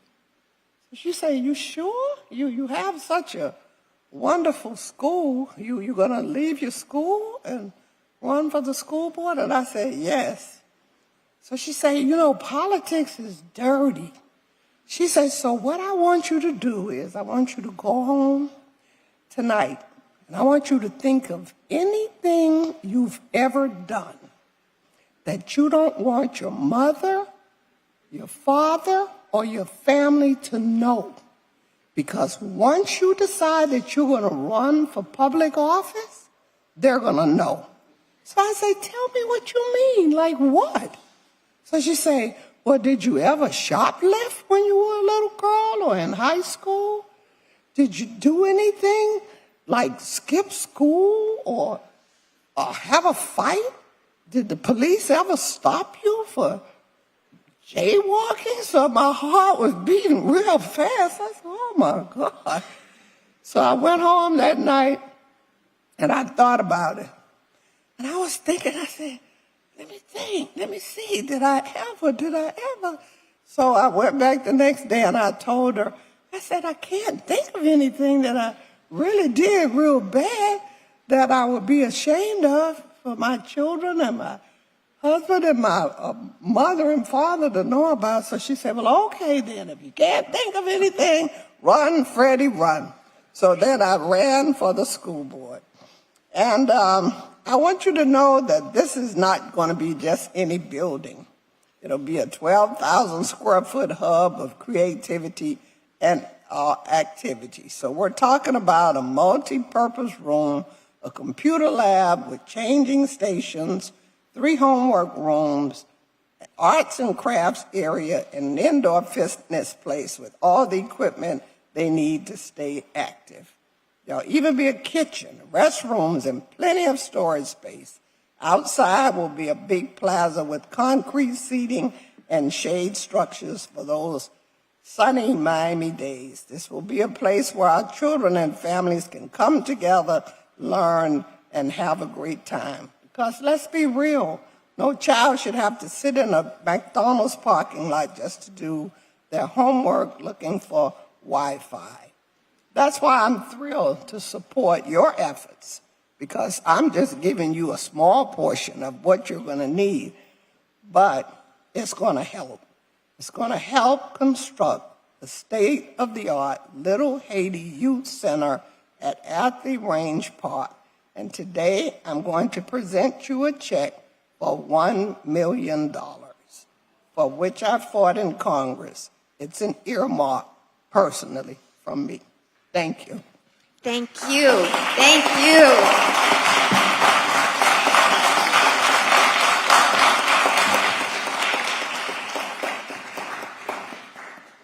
We are honored to receive that donation.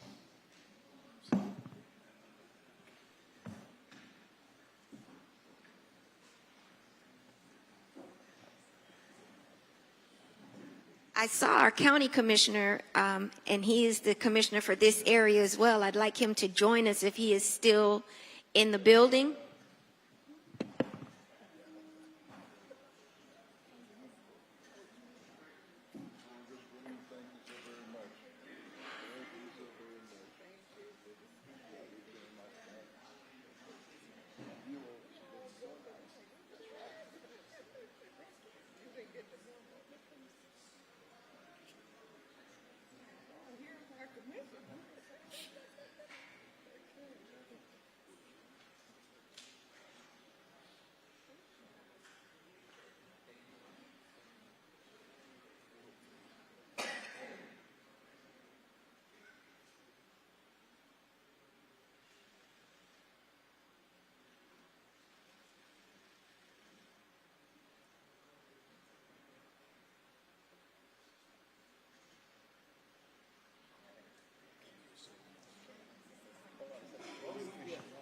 I'm especially thrilled about this because that park happens to be in my district, and our children are so blessed to have you as our public servant. Thank you so much again. Listen, this lady here, she goes beyond her district. And when you talk about a real public servant, this is the example of it.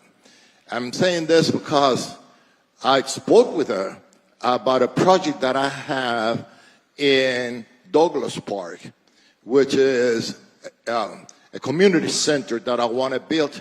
And this lady fought in Congress and got us $1 million for that community center, which is totally away from her district. Thank you. I love you. And every time that I go to Washington, I go visit. And she always has an open door for us. Thank you. God bless you. God bless you. Thank you.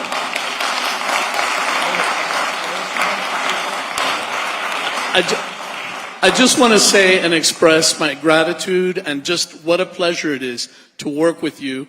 And I look forward to the work we're doing in Little Bahamas. So I hope that in the near future we will have some good news to announce. Thank you. Absolutely. Can I say something? Because I know you love Little Bahamas, being a Bahamian. Well, we're working on that. That is an ongoing project.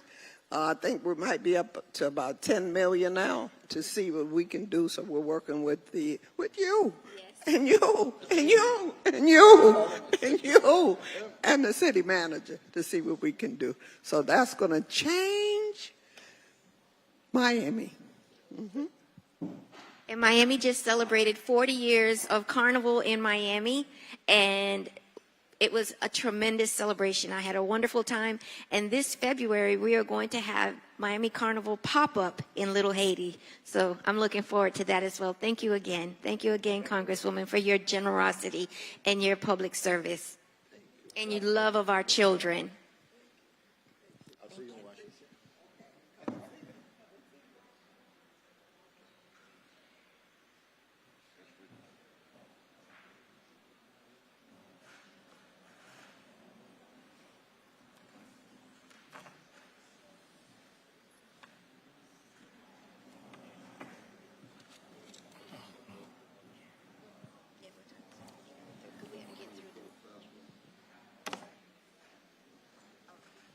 Okay, we are going to now finish our mitigations, RE4. Good morning, Chairwoman, Commissioners. Robert Santos Lavona, Co-Compliance Director. RE4 is a mitigation of a property located at 137 North Miami Avenue. Respondent is Scanda Property 2, LLC. The NOV's notice of violations were issued on September 7, 2022 for a number of issues: failure to register vacant structure, failure to maintain, failure to display address, and failure to adhere to illumination standards. The violations were adjudicated on November 9th, 2022, complied on January 10th, 2024. The violation ran for 191 days, accruing a total of $95,500. The respondent is offering $14,325, which is 15%. Good morning, how are you? Good morning, Chairwoman and Commissioners. Nicholas Rodriguez on behalf of the property owner. Property is in Commissioner Pardo's district. This is a historic building. The building was in active renovation and is still in active renovation. However, the one issue that caused the lag in time and compliance was the illumination standards. Since it is under construction, it does not have FPL power. The way we resolved it was actually by implementing solar lighting, and that's how we're complying with the illumination standards today. But it took a while before we got to that point. So we feel our offer is fair, and we're respectfully requesting that it be accepted today. I'm going to yield to the District Commissioner, Commissioner Pardo. I think it's fine. I accept it. Have a motion? Second. I have a motion and a second. All in favor? Aye. Aye. Aye. Motion carries as amended. Thank you very much. Thank you. Thank you, sir. RE5. RE5 is a mitigation of a property located at 60 Northwest 76th Street. Respondent is Hofstadter Realty, LLC. This is a 5-story, 19-unit condo. The violations are for construction work without a permit, specifically a fence. The notice of violation was issued on January 30th, 2020, adjudicated on November 17, 2020. It complied on July 19, 2024. The violation ran for 1,277 days, accruing a total of $319,250. I understand the respondent is offering $10,000. And from the notes, it reflects that the respondent worked on waivers. I had an exchange with one of the staff members from one of the commissioners. The violation was for erecting a fence, but we didn't see the waiver application. So I don't know. Clearly, we need to take into consideration the type of violation. They wanted to improve the property, but it requires a permit. So with that, I'm going to yield to the respondent. Good morning, Commissioners. Joshua Salmon here on behalf of Hofstadter Realty. I also have Felipe Hofstadter here with me. What he has said is accurate. My client had purchased some properties in affordable housing. There was an existing chain link fence that was dilapidated, deteriorated, but was there to protect the property. Upon taking over the management, the people who lived in the property wanted the fence to be repaired. It was, again, an eyesore and not performing its function as well anymore. So he retained a contractor, had a fence that was more pleasing to the eye and provided better security, put up in the exact same spot the chain link fence had been there, was under the impression that it did not require a permit or that the contractor had taken care of that. We later learned that was not accurate. Upon learning that, he sought to get a waiver so that they could have the fence, because again, it provided protection and there had been a fence there. Went through 5 different contractors, consultants, professionals, attempting to get a waiver for this fence because the people who lived there wanted the fence. Ultimately, it was determined they were not going to be able to get a waiver. There were, I believe, 2 different waivers submitted. I attached those to the initial complaint. Upon learning that there was no way that they were going to get the waiver, the fence was taken down. A decent portion of the time that elapsed occurred during COVID-19. There was issues with funding, difficulty contacting contractors, getting the work done. However, we raised no issues with notice. We understand that the city had done its job, and the fence has now been taken down. All has been done. This is a first-time offender. There was no danger to life, liberty, property, and as such, we offer $10,000 in full mitigation of the fine. Attorney Dooley? Do you have something? No, to say? no. Yes, I saw they did attempt waivers. They were trying to do something prior to the hearing. The hearing happened. They didn't request an extension of time, and then we know what happens when you don't request your extension of time. That lien gets recorded, and that's what ended them in the spot. But I agree with everything else that both the director and council has said with regards to it. And it is with respect to a fence. So here was a concern of mine, that you hired a contractor. Contractors are supposed to know that they have to get a permit or they don't have to get a permit. That's an issue for me. When you hire, if you had said you went on your own and you were trying to do the fence, that's one thing. But contractors are professional, and they're supposed to know this. So they either didn't know or they were trying to skirt the law. I would say the latter, if I was a betting woman, but I'm not.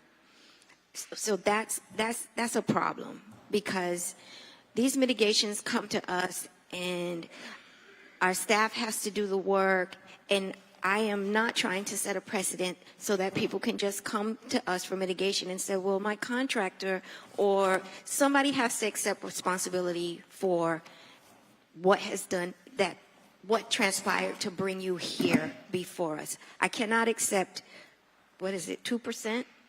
3.13%. 3.13%. I cannot accept 3.13%. I will accept 10%, and I usually take 15% or more. But I will accept 10%. Do I have a motion? Second. All in favor? Aye. Aye. As amended. Thank you. Madam Chairwoman, RE8 is mitigation. What about We're going to RE6? 6. Apologies. I have it in different. Yeah. RE6, a mitigation of a property located at 2505 North Miami Avenue. Respondent is Pat B Investments, LLC. The violations are for improper storage of vehicle, parking of vehicles on unimproved surfaces, and failure to register the lot. NOV was issued of the adjudication date on 10/14/2020. Violation was complied after 616 days, accruing a total of $154,000. In my notes, it says that the owner is elderly, and they put on the record that there was an earlier compliance date, but I have no way of corroborating that. So with that, I yield to council. Good morning. Good morning, Maria Gralia, 150 West Flagler. I represent the owner, Patme Investments, and I submitted an affidavit. I don't know if any of you received the affidavit I submitted from the owner. So the owner is an elderly, the principal owner is an elderly gentleman. His son is here with me today who lives in New York. When the owner was found out that the tenants were utilizing, he has the building next door and the vacant lot. The tenants, he had an agreement with the tenants, no cash exchange hands, so it wasn't for a payment to park there. But he had told the tenants that they could get a certificate of use to utilize the vacant lot for parking, that they can utilize it. The tenant never did that, and as soon as he received the notice of violation, he told the tenant to vacate. The tenant did vacate. That's lock and load. They vacated immediately upon him telling them to leave. This happened in 2020, so that was the date of compliance.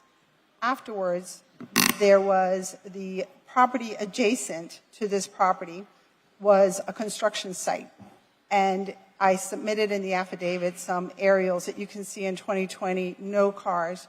And you see some cars in the adjacent vacant lot that is now a construction site. These folks in that construction site started moving their vehicles once they started constructing, moved their vehicles to this vacant lot and started parking there. My client was not aware. He lives in Weston. He was not there seeing what was happening on a daily basis. He did not receive notice that those cars were parked there.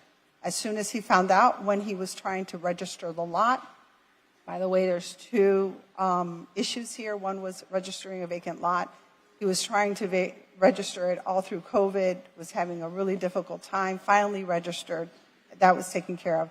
That's when he called in the inspector, and that's when the violation got cured after the registration took place in terms of getting the certificate of compliance.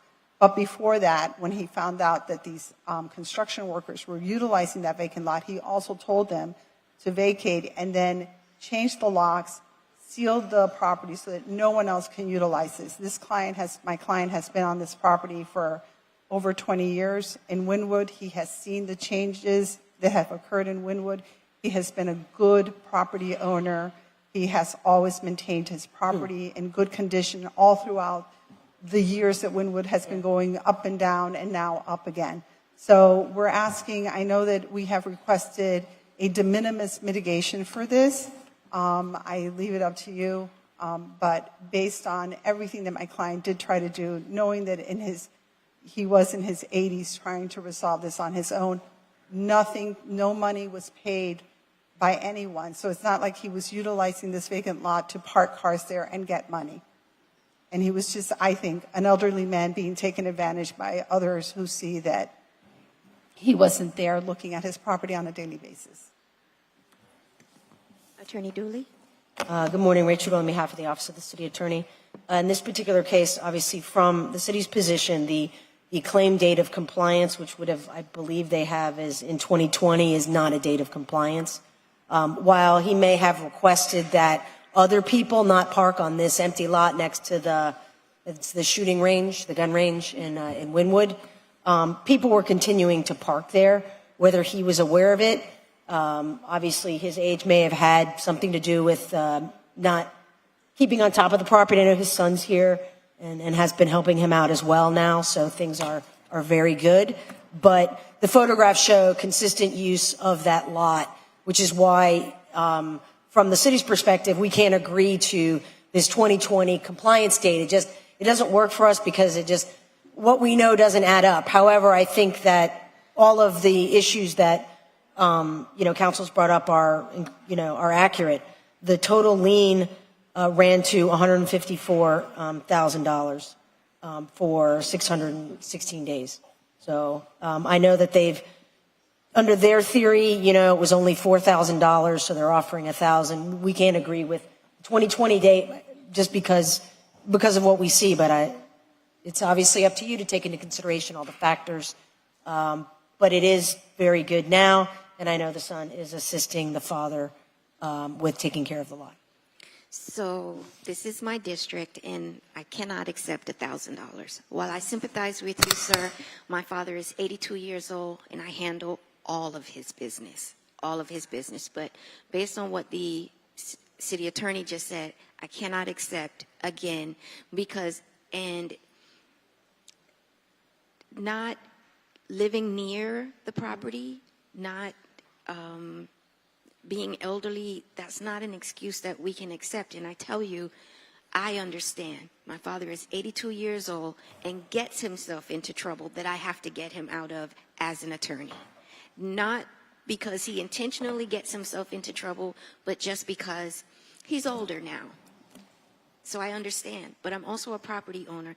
I own property out of Miami. I own property in Orlando. I am still responsible for that property no matter where I am. But because I understand, I will ask for 5%, which I rarely, if ever, do. We appreciate that. Okay. Thank you very That would much. put it at 7,500. Do I have a motion? Motion. And a second. Thank you. All in favor? Aye. All right. As amended. Thank you.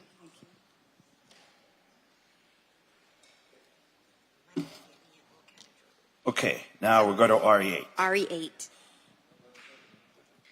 RE7 is something that we pulled out for discussion. RE8 is the next mitigation. Madam Chairwoman, Commissioners, Robert Santos, Monaco Compliance Director. So RE8 is the same respondent and it's two different properties with two different sets of violations. This first property is 601 Southwest 6th Street. The respondent is VQ Everglades Development. This, the case before you is for a notice of violations for failure to maintain exterior property, failure to maintain in clean, safe condition, and removal of required landscaping. NOV issued on July 8th, 2020.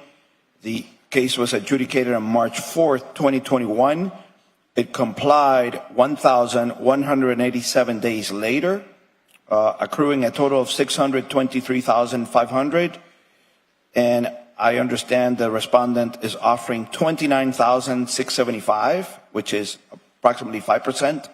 Of importance is on this specific property, and then we'll talk about the other one, which is a little bit more problematic. But this one has a history of issues, 14 cases in a period of 10 years, which is something for your consideration. So 29,675 makes it right below 5%.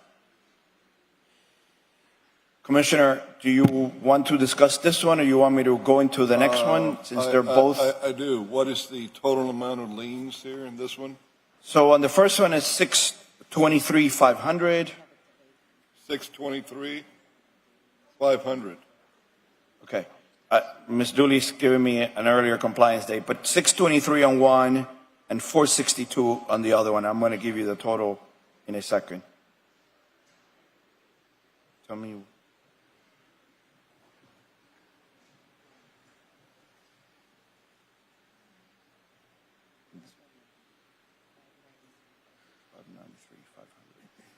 Collectively on both properties, the total accrued lien amount is $1,055,750. How long did this go on for? So this one took 1,187 days. The second one, which I have not read into the record, 1,187 days. And is our demo? Yep. So, yeah, let the commission. Rachel, on behalf of the Office of the City Attorney.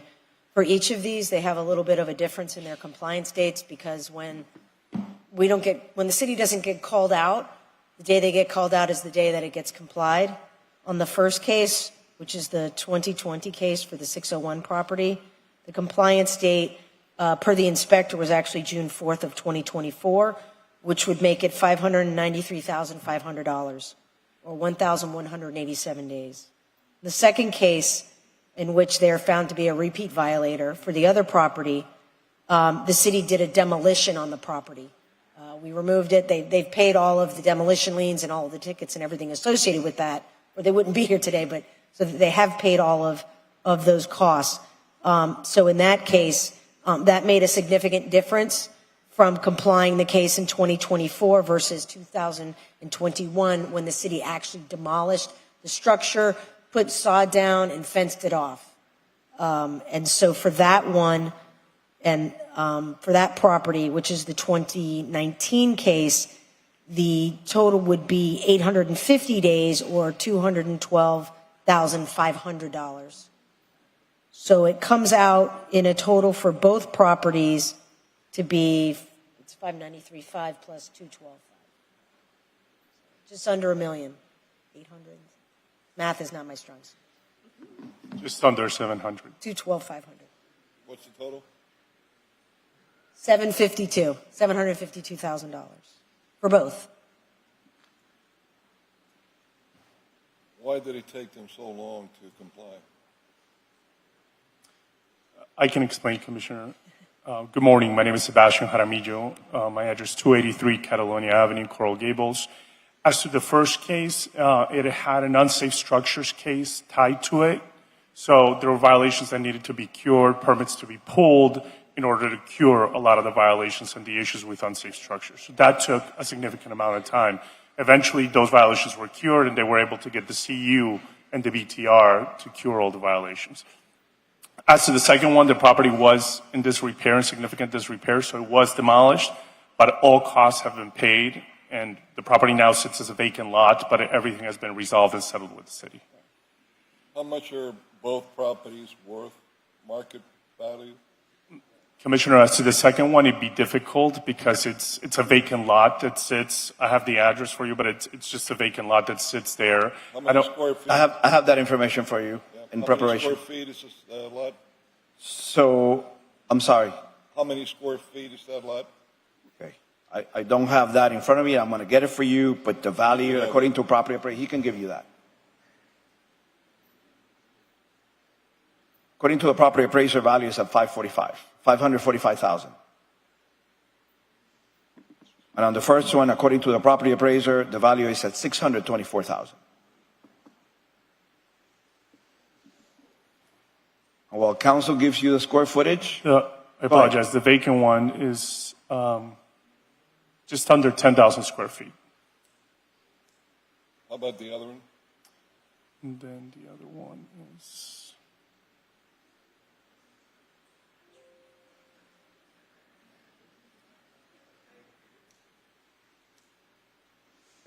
7,200 square feet.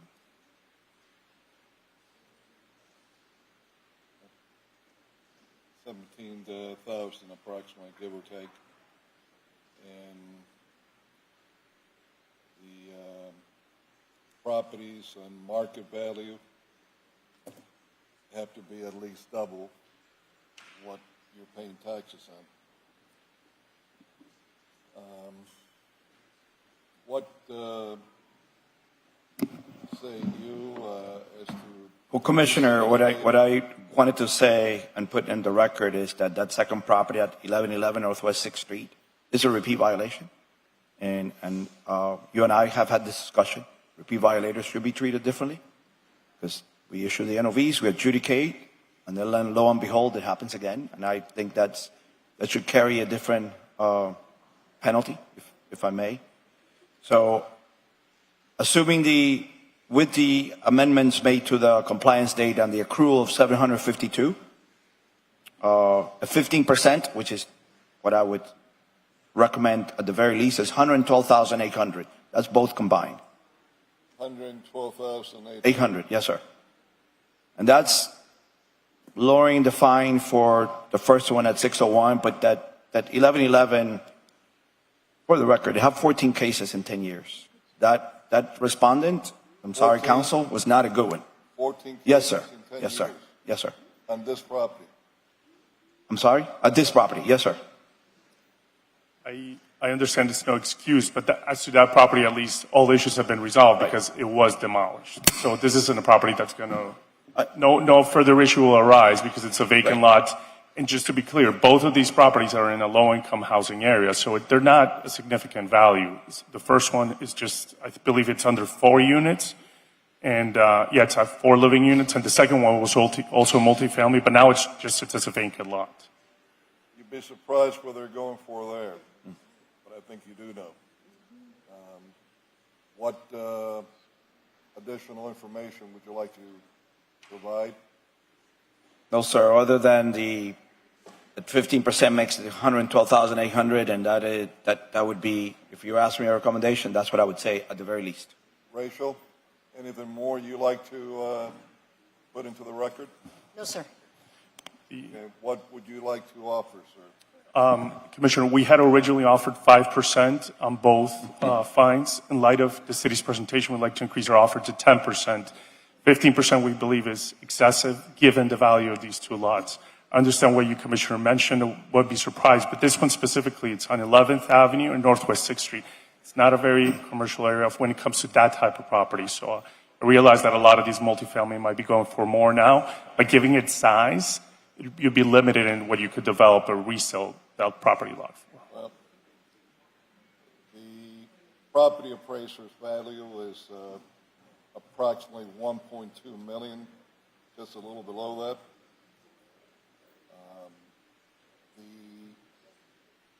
The actual market value has to be no less than 2 million in that area. So if you were not someone that was a constant violator, even though the property has been torn down, I might look at the 10%, but I have to go with the staff's recommendation of 15%. I understand, Commissioner. Could we do 15% on the second property, which was the repeat violation one?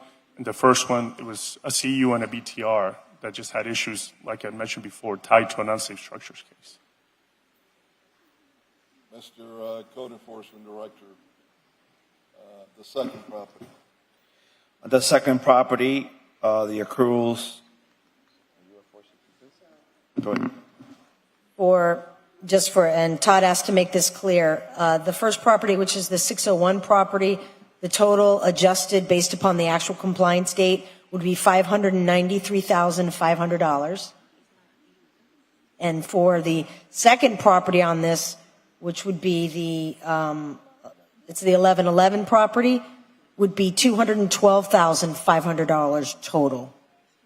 The second property is the one that, when it was found in violation, was found to be a repeat violator at that time. Was found to. The board found it as a repeat violation.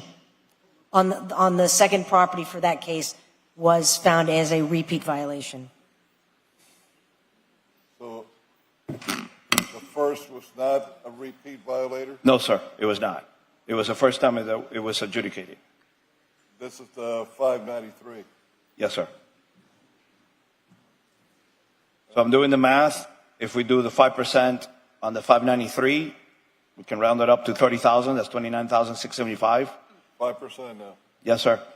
But I will say that as we are ready to proceed with the guardrails that you guys, that the elected requested, repeat violations would go at 20%. And that's going to be part of the resolution. And that, I would say that we apply it here. And that 20% at 212,500 will make it 42,500. And 10% on the other one would be how much?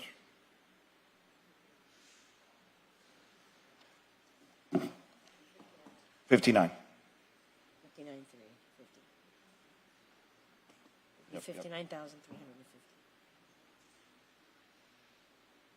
10% would be 59,350.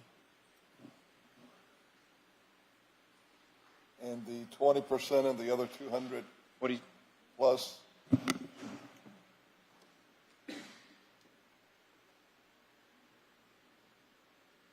That would make it 101,850, which is a little below than the collective 15%. Yeah.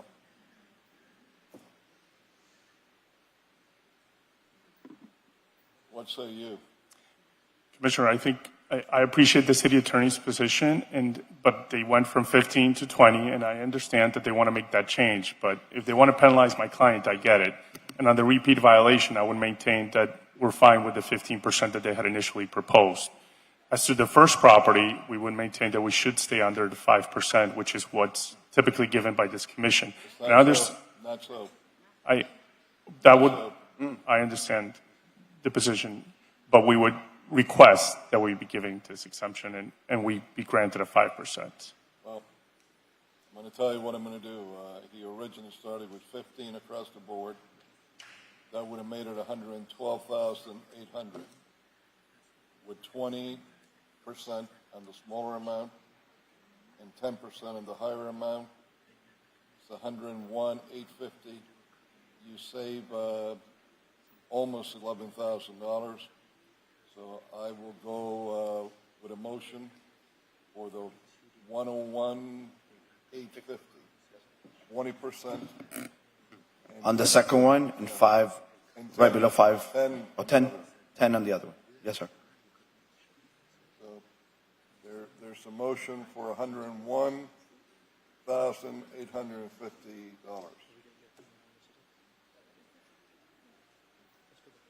It's been second.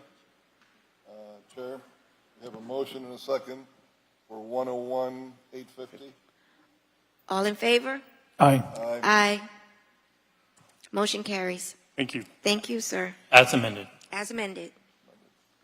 Chair, can we take up the other items that I had asked originally for the afternoon?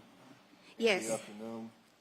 Yes. 12:05. I intend to. We have a Virginia Key Beach.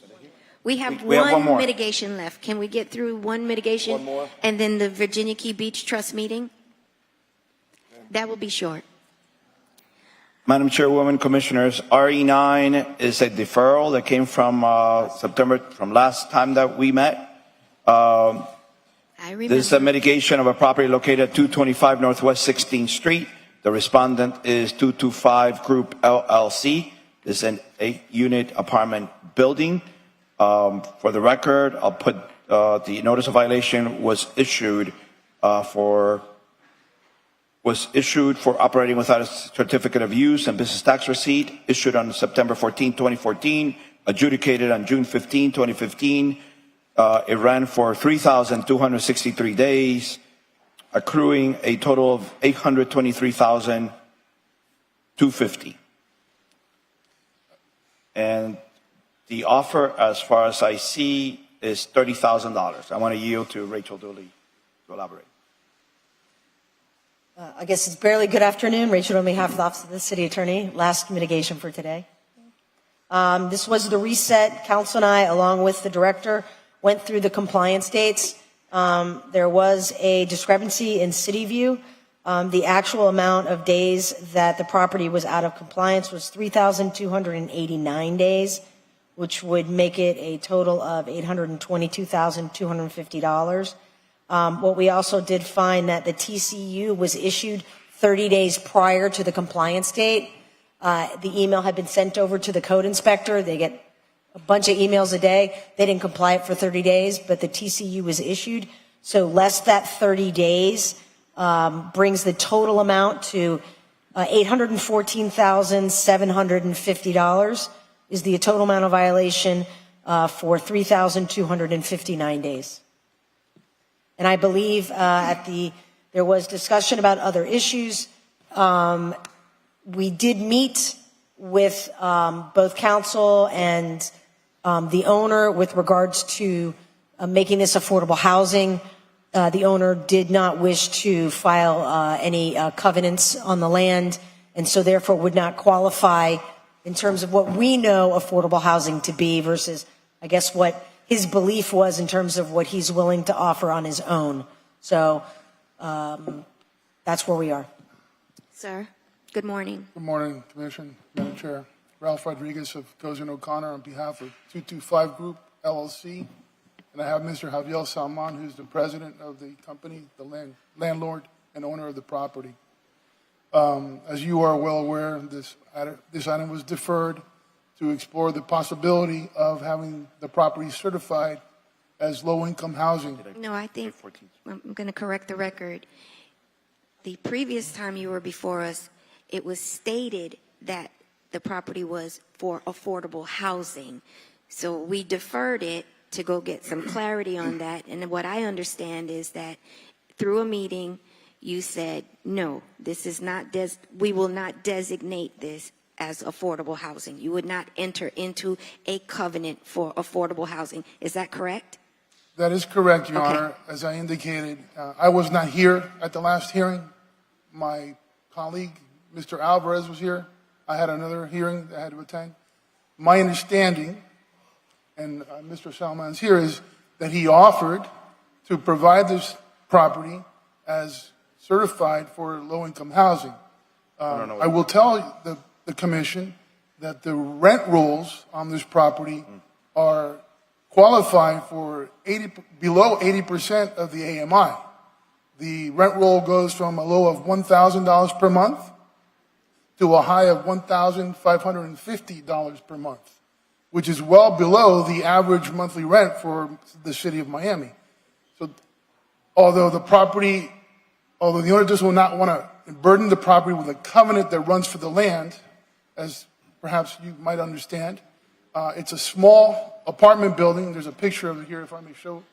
It only has 8 units.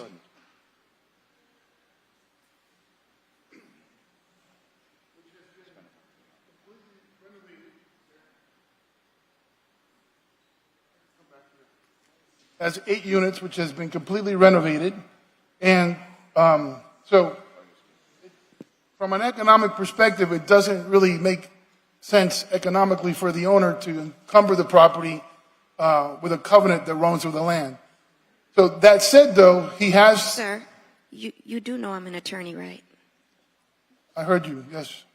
No, I didn't say to you that I'm an attorney. No, I heard you. You said you were an attorney when you represented your elderly father. I was here. That's true. So I That's caught true. that. Yes, Okay, ma'am. okay, I did 'cause catch that. Okay, just wanted to I was remind you. I was listening. Okay, just wanted to remind you that I'm an attorney. Okay. I was listening, and so, and then, anyways, Judge, the point being here is that our client is doing, I think he's being very fair in terms of the rent that he's charging for these units. We would like to, address the issue of the violation. He didn't become aware of the violation until June of this year. I know that the city posted it. I've talked to Ms. Dooley. I have a very good working relationship with Ms. Dooley. He didn't find out about it, but the minute he found out about the violation, he cleared it up within 30 days of the day he became aware of it. And all we're asking is that you take these factors into consideration. We want to continue to hold the rent at the rates that we are. Obviously the amount of the fine that we have to pay will impact that at some point. And so we would ask that, and we're going to offer 5% of the 814 amount, which I believe is close to $40,000. Attorney Dooley? So all I can say is I don't know what their expectation of certifying a property as affordable housing. I know that's why we don't do that. If he doesn't want to do the covenant, I don't know about any of I'm sure this is all correct. I don't know any of it. Right, I don't have an issue, but we can't certify that. We don't do what they're asking to do. And so maybe that's their misunderstanding.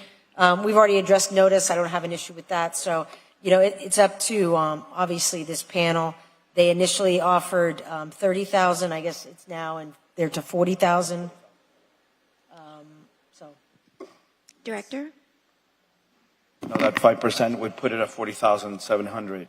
And that's kind of within the guidelines of the new process that with the guidelines that we have developed. But other than that, I don't have any other recommendation. As a point of reference, I don't know if council talked about the market value of the property. If you want that, it is 327,402 according to a property appraiser. Okay, so I'm going to ask for 10%. Do I have a motion? Second? All in favor? Aye. Aye. Motion carries. Thank you, guys. Thank you, Madam Chairwoman. As amended. Thank you, Commissioners. Was one more request. We would like 30 days to render the payment, and I think the rules we have 20 days, rendered. but we have to put it on the record is we have 30 days. 30 days to pay from when it's rendered. That's what you're asking? Yes, ma'am. I don't have an issue with that. Okay. Thank As you. amended. Thank you. Thank you.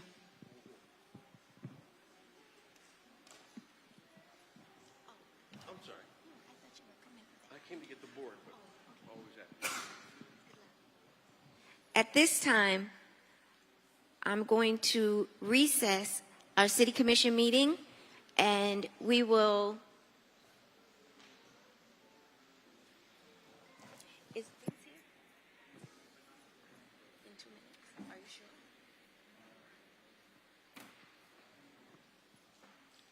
sure? We're going to recess the City of Miami Commission meeting for October 15th, 2024. We will resume 2 hours after the last meeting that we take. We have a Virginia Key Beach Trust meeting. So when that meeting concludes, we will resume 2 hours after that. Thank you. So we can just have a moment to flip the tape. Please. And don't forget, there's a blood drive outside, blood van. For all who's interested, please give. It saves lives. How much they pay for my blood? That they would pay for my blood.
We are going to begin the Virginia Key Beach Park Trust meeting. It is October 15th, 2024, and welcome. Well, thank you. Madam Executive Director. Thank you, Chair. Thank you, Board. At this time, we'd like to go ahead and approve the minutes for the Virginia Key Beach Park Trust meeting from July 11, 2024. Do I have a motion? Second. All in favor? Aye. Aye. Thank you. Public comment. At this time, public comment is open. I don't see anyone coming, so. For any item that is before us on this agenda? Seeing no one for public comment period is now closed. We also have the absentee waivers for Vincent Brown and I believe Peabody as well. Do I have a motion to approve the absentee waivers for members Vincent Brown and Ms. Bonita B? I have a motion and a second. All in favor? Aye. Motion carries. Thank you. And then I'm going to pass it to Attorney Fossler for the resolution for first item. Good afternoon. So the first resolution for your consideration is a resolution of the Virginia Key Beach Park Trust with attachments approving the Virginia Key Beach Park Trust meeting dates for 2024-2025 calendar year as set forth in Exhibit A, attached and incorporated, providing for an effective date. Do I have a motion? Move it. I have a motion and a second. All in favor? Aye. Motion carries. Thank you. Your second resolution is a resolution of the Virginia Key Beach Park Trust with attachments by a 4/5 affirmative vote pursuant to Section 18-85A of the Code of the City of Miami, Florida, as amended, after an advertised public hearing ratifying, approving, and confirming the Executive Director's finding, attached and incorporated as Exhibit A, waiving the requirements for competitive sealed bidding procedures as not practicable or advantageous to the Trust to enter into a revocable license agreement with Palomino Ranch and Tours, LLC, allowing it to operate guided horseback riding tours at the historic Virginia Key Beach Park, authorizing the Executive Director to accept and appropriate revenue generated from the RLA, authorizing the Executive Director to negotiate and execute a revocable license agreement between the Trust and Palomino Ranch and Tours in a form acceptable to the City Attorney, further authorizing the Executive Director to negotiate and execute all other documents, including amendments, renewals, and extensions, all in forms acceptable to the City Attorney, subject to future allocations, appropriations, and budgetary approvals made in compliance with all applicable laws and provisions of the City Code, providing for an effective date. Yes. How many members do we have on the board? It's 5 plus 2. What's a 4/5? What's a 4/5? I think we have it because we're only missing one, so that would be. We're only missing one, so that would be 4/5.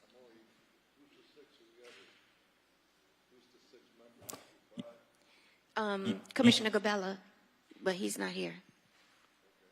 So Vince Brown is a member, and Miss Bonita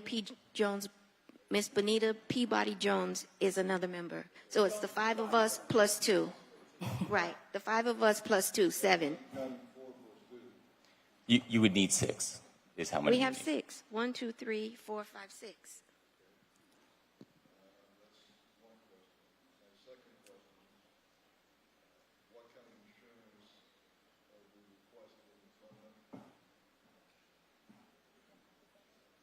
What kind of what?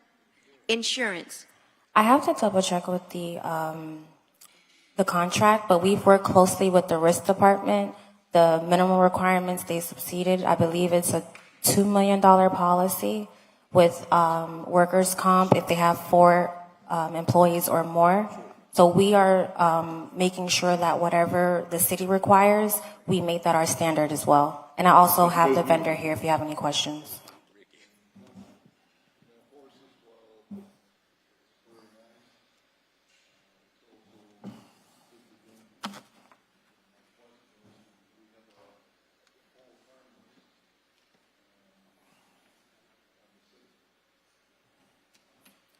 We do. We have a hold harmless for both the city and for the trust within the agreement.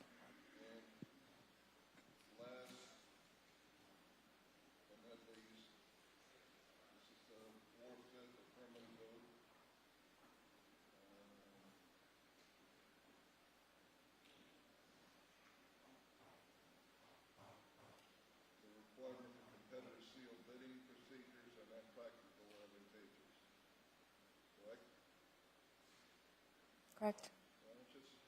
Bringing it up because when it comes to Bayfront Park Trust, as the chairman there seems to be somebody who's always screaming about that. The 3 or 4 friends, we didn't bring this out to bid. We didn't bring that out to bid. And I'm seeing that you're constantly bringing stuff like an oil company.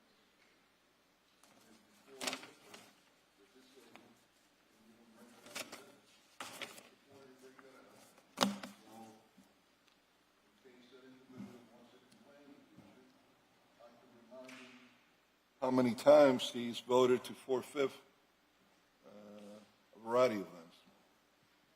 Do I have a motion? Motion. I have a motion and a second. All in favor? Aye. Aye. Motion carries. Is that it? Thank you. And the third resolution for consideration is a resolution of the Virginia Key Beach Park Trust with attachments approving and adopting a business and concept plan attached and incorporated as Exhibit A for the Virginia Key Beach Museum to be located at historic Virginia Key Beach Park, providing for an effective date. So this item now is significant because we are moving the needle toward realizing the museum that has been promised to the community for over 20 plus years. We are now accepting, the county has accepted our business plan, is that correct? Correct, yes. And now we have it, so we're another step closer to realizing the vision of Miss Athley Range and having a museum in this space. And I'm so proud to be a part of this trust and this body that we are getting the work done that needs to be done to see this vision. Do I have a motion? Motion. I have a motion and a second. All in favor? Aye. Motion carries unanimously. And that concludes our Virginia Key Beach Trust Park meeting. And I said that backwards, but you know what I mean. You might have one more discussion item. It's just the quarterly meeting, which is required by our bylaws. You guys all have copies of that. That gives you our financials and updates every quarter. Thank you. Meeting adjourned. Thank you. Thank you so much. The City of Miami Commission meeting will return approximately 2:30. And those, again, there's a blood drive outside. Please give or consider giving blood. It saves people's lives. I am. I'm going right now to give blood.